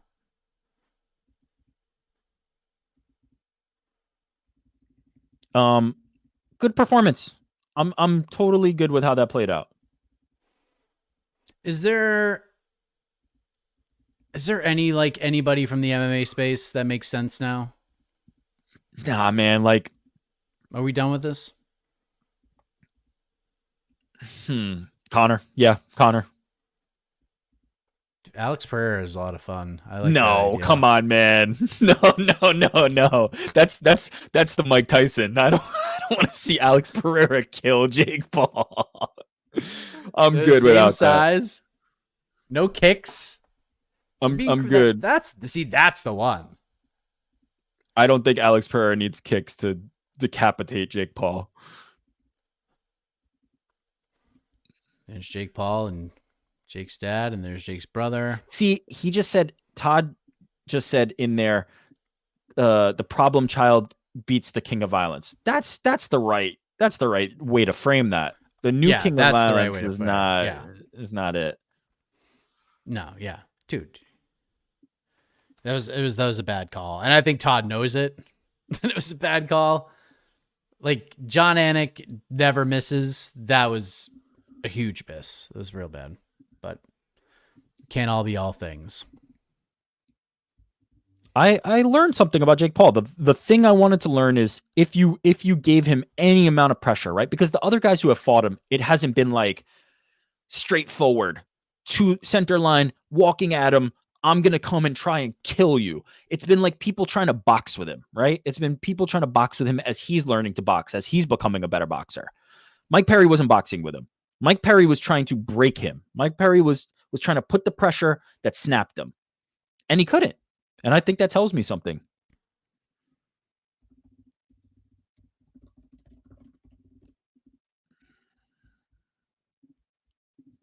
Jake apologizing to the fans that it took him so long.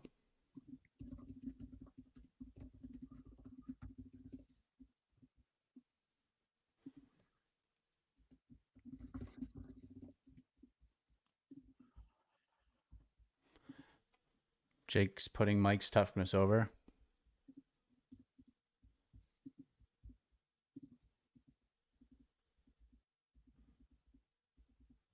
Sign the contract. Does he not already have a contract?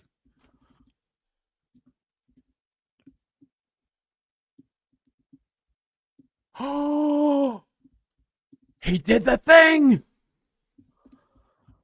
Oh, my Lord. He did the thing.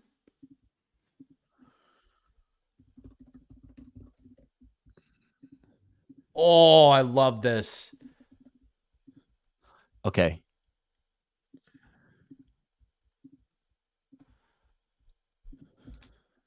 Wow. You know why I love this? I love this. Because it won't happen. Because it can never in 10 million, thousand, bazillion years ever happen. Dude, that's why it's brilliant. Do you think but honestly, if I'm Dana descends him, I'm like, did this dude just call out the big booper? Did he just do this? Dana just sends him? Oh, dude. Dana might actually like let Pereira go. So if you guys are just joining us, Jake Paul just stopped Mike Perry in round 6.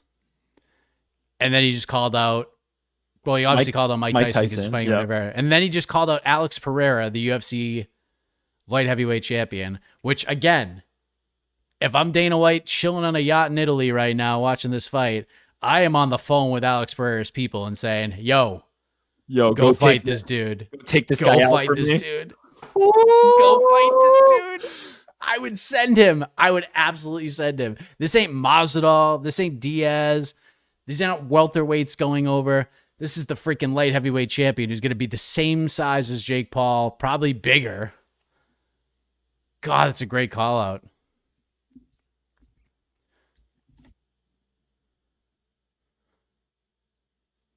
Jake Paul guaranteeing he'll be the cruiserweight champion of the effing world. But Dana should absolutely send Pereira over. I'll say this. This is the best potential gamble by Jake Paul and Dana White. Like, this is the best game of chicken that they can play, right? Because Jake Paul's finally kind of asking for somebody who, if they stepped in the ring with him, would shut his lights out nearly guaranteed. Like, there's not a world where I could see Jake Paul taking out Alex Pereira and not getting decimated. But Dana White is most likely like, I can't let the possibility of that happen. So he's playing chicken with him. If Dana just goes bluff called, man. But no, of course he's not going to. He would never. The upside is Mike Perry speaking to Ariel now.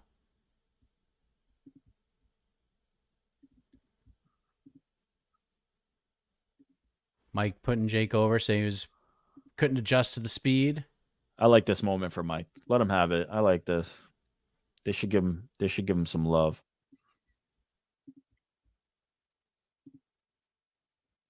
It's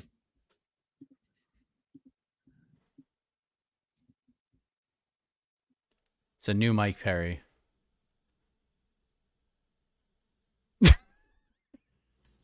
It's a normal day for me.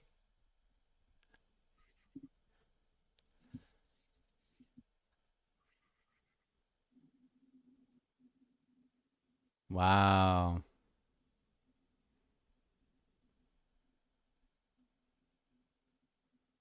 Just a very honest assessment of his performance.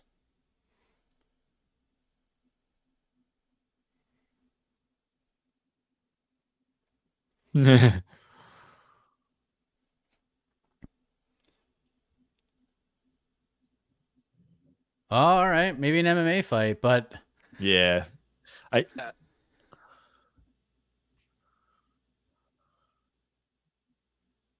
Amanda's in the ring. Okay, we're gonna hear from everybody, I guess.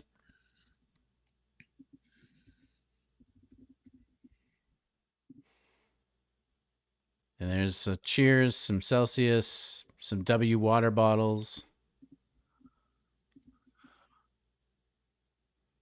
It's amazing. Like, you guys don't want to see Alex Pereira box Jake Paul? Because I'd watch the shit out of that. Well, I mean, most MMA fans, like most fans that lean toward that side of the fence, are looking at it as like, yeah, we get to see Alex Pereira kill Jake Paul. So like everybody on that side is like, yeah, let's do it. But yeah, there are other people who are like, oh no. Well, there you have it, folks. Jake Paul stops Mike Perry in round 6. It was fun while it lasted. Love it. Mike toughed it up. Is that Pereira? Oh! Is that really him? That's Alex and Ed Soares. Oh, that's freaking cool. No way, dude. Send him, Dana. Nah, Dana. Send him. Dana's not gonna do it. That would be incredible. Alex Pereira hits up Jake Paul via FaceTime. No chance. It would be awesome if it would be awesome if Dana showed up at UFC 304 and was like, yeah, dude, we will send Alex Pereira to fight this dude. Jake, if you really want to fight one of my guys, you fight him. He's the one. And let's see if Jake actually would go through with it. Wow. Is this possible? Do we have to discuss the possibility of this? Dude, if I'm Dana White, I'm with him all the way. Where it's just like, no, I'm not giving you I'm not sending Masvidal over. I'm not sending like a welterweight over to fight a 220-pound guy. Doesn't make sense. Yeah. It hurts the business. But you send over Alex Pereira, a man who is his size, and can dead him. About right now, how I would do it. I would absolutely do it. How are we here? Like, Jake Paul could somehow manifest a conversation around like the UFC's light heavyweight champion who just kills everybody, who destroys everybody, is manifest a conversation where we're like, can he? Maybe? Like, that's crazy. He's calling him on FaceTime in the ring. Now, I have a feeling he probably had a message out to Alex ahead of time. If like everything with Jake, like he plans, he's a planner. He understands the game. I have a feeling he told Alex, like, hey, give me a call. We're gonna see a lot of people saying they want to see Alex and Dana call the bluff. I love this so much. It'd be pretty sweet. All right, so there you have it, everybody. Wow. Jake Paul stops Mike Perry. Amanda Serrano stops Stevie Morgan. H2O Silva gets brutally knocked out. Uriah Hall loses to Julio Cesar Chavez Jr. And yeah, it was. What are we rating tonight? Terrible.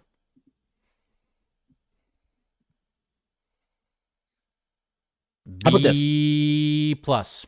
That's your score. Like your enjoyment was a B plus. Yeah, this would have been an A. This probably would have been like an A minus A if Uriah Hall, Julio Cesar Chavez Jr. didn't happen. Yeah, because the other fight, like the Marksman rematch is tremendous. The Silva knockout was crazy. Serrano just dusted up a squash matcher. Lucas Body looks like a star, and Jake Paul, Mike Perry went the way it was probably supposed to go. So, yeah, I mean, look, we all, as the MMA community, would like to see Mike Perry win this fight. It would have been funny to see plans foiled and all of that stuff, and see Mike become an absolute superstar in the space. He's a star anyways, but this is kind of the way it was supposed to go. But to see like H2O get killed like that. We got a great fight. Serrano got a squash win, and then, Mike lost, and it was not all that competitive, but it was still fun. It was still fun to see Mike like grit it out and be tough as hell and continue to get up and somehow just battle all the way through. So yeah, B plus. I enjoyed it. I enjoyed it overall. Yeah, I think I'm there too. I think I like that. Masvidal, like I grade this card higher than Masvidal Diaz. Like, Masvidal Diaz is a better fight than this one, but the rest of the card was not good. Yeah. The rest of the card was not good. Yeah. No, Masvidal Diaz was a great fight. This was obviously a lot less competitive, but yeah, I like what Jake Paul did here. I like the work. I like the boxing work, and I like the gamble. I like the playing chicken that we just did. I agree. All right. Well, I think we're going to roll on out of here. We're going to have multiple streams going at the same time, guys. Okay. Multiple streams going. We're going to have the press conference coming up in a little bit. We're going to take a little bit of a voice break, maybe 15 or so minutes, maybe 20. And then we're going to come back and react to everything that happened tonight, from this card to what happened at the world's most famous Apex in Las Vegas, with Virna Jandiroba perhaps punching her ticket to a strawweight title fight against Zhang Wei Li. Lots to discuss from a busy Saturday night in the world of combat sports. And before we say goodbye, a big thank you to all of you, especially those who were with us for the entire 3+ hours through all of this. We had a lot of fun. We went down some fun rabbit holes. Bone Thugs and Harmony made an appearance. It had it all tonight, New York Rick. Any final words for the stream fans, for the watch partiers who joined us tonight? Yeah, thank you all for joining us. Let's manifest Alex Pereira versus Jake Paul. That sounds delicious. That sounds tempting. Call your congressman and let him know that you want Alex Pereira versus Jake Paul. Turkey? Hey, Turkey, I'll shake. Make it happen. Get MVP on the line. Get Dana White on the line. Open the checkbook and let's do it. F it. Turkey. Got a little work to do. You got to get us John Jones versus Francis Ngannou. And now you got to get us Jake Paul v. Alex Pereira. I'm telling you right now, Dana would be a friggin' hero if he showed up to Manchester and said, bet, we'll let Alex Pereira fight Jake Paul. It would be incredible. Incredible theater. And I would love to see how Jake would react to that. Because I don't think he thinks Dana would call his bluff. But boy, would it be hilarious if he did. So we'll talk about that and much more. Thank you all very much. New York Rick, you're the man. Appreciate you. Appreciate all of you. Appreciate the fighters who put it all on the line. And shout out to our own Ariel Helwani for holding it down tonight on the broadcast, doing an absolutely fantastic job. So agreed. We'll see you in about 20 minutes on the post-fight show. Thanks for joining us, everybody. You rule.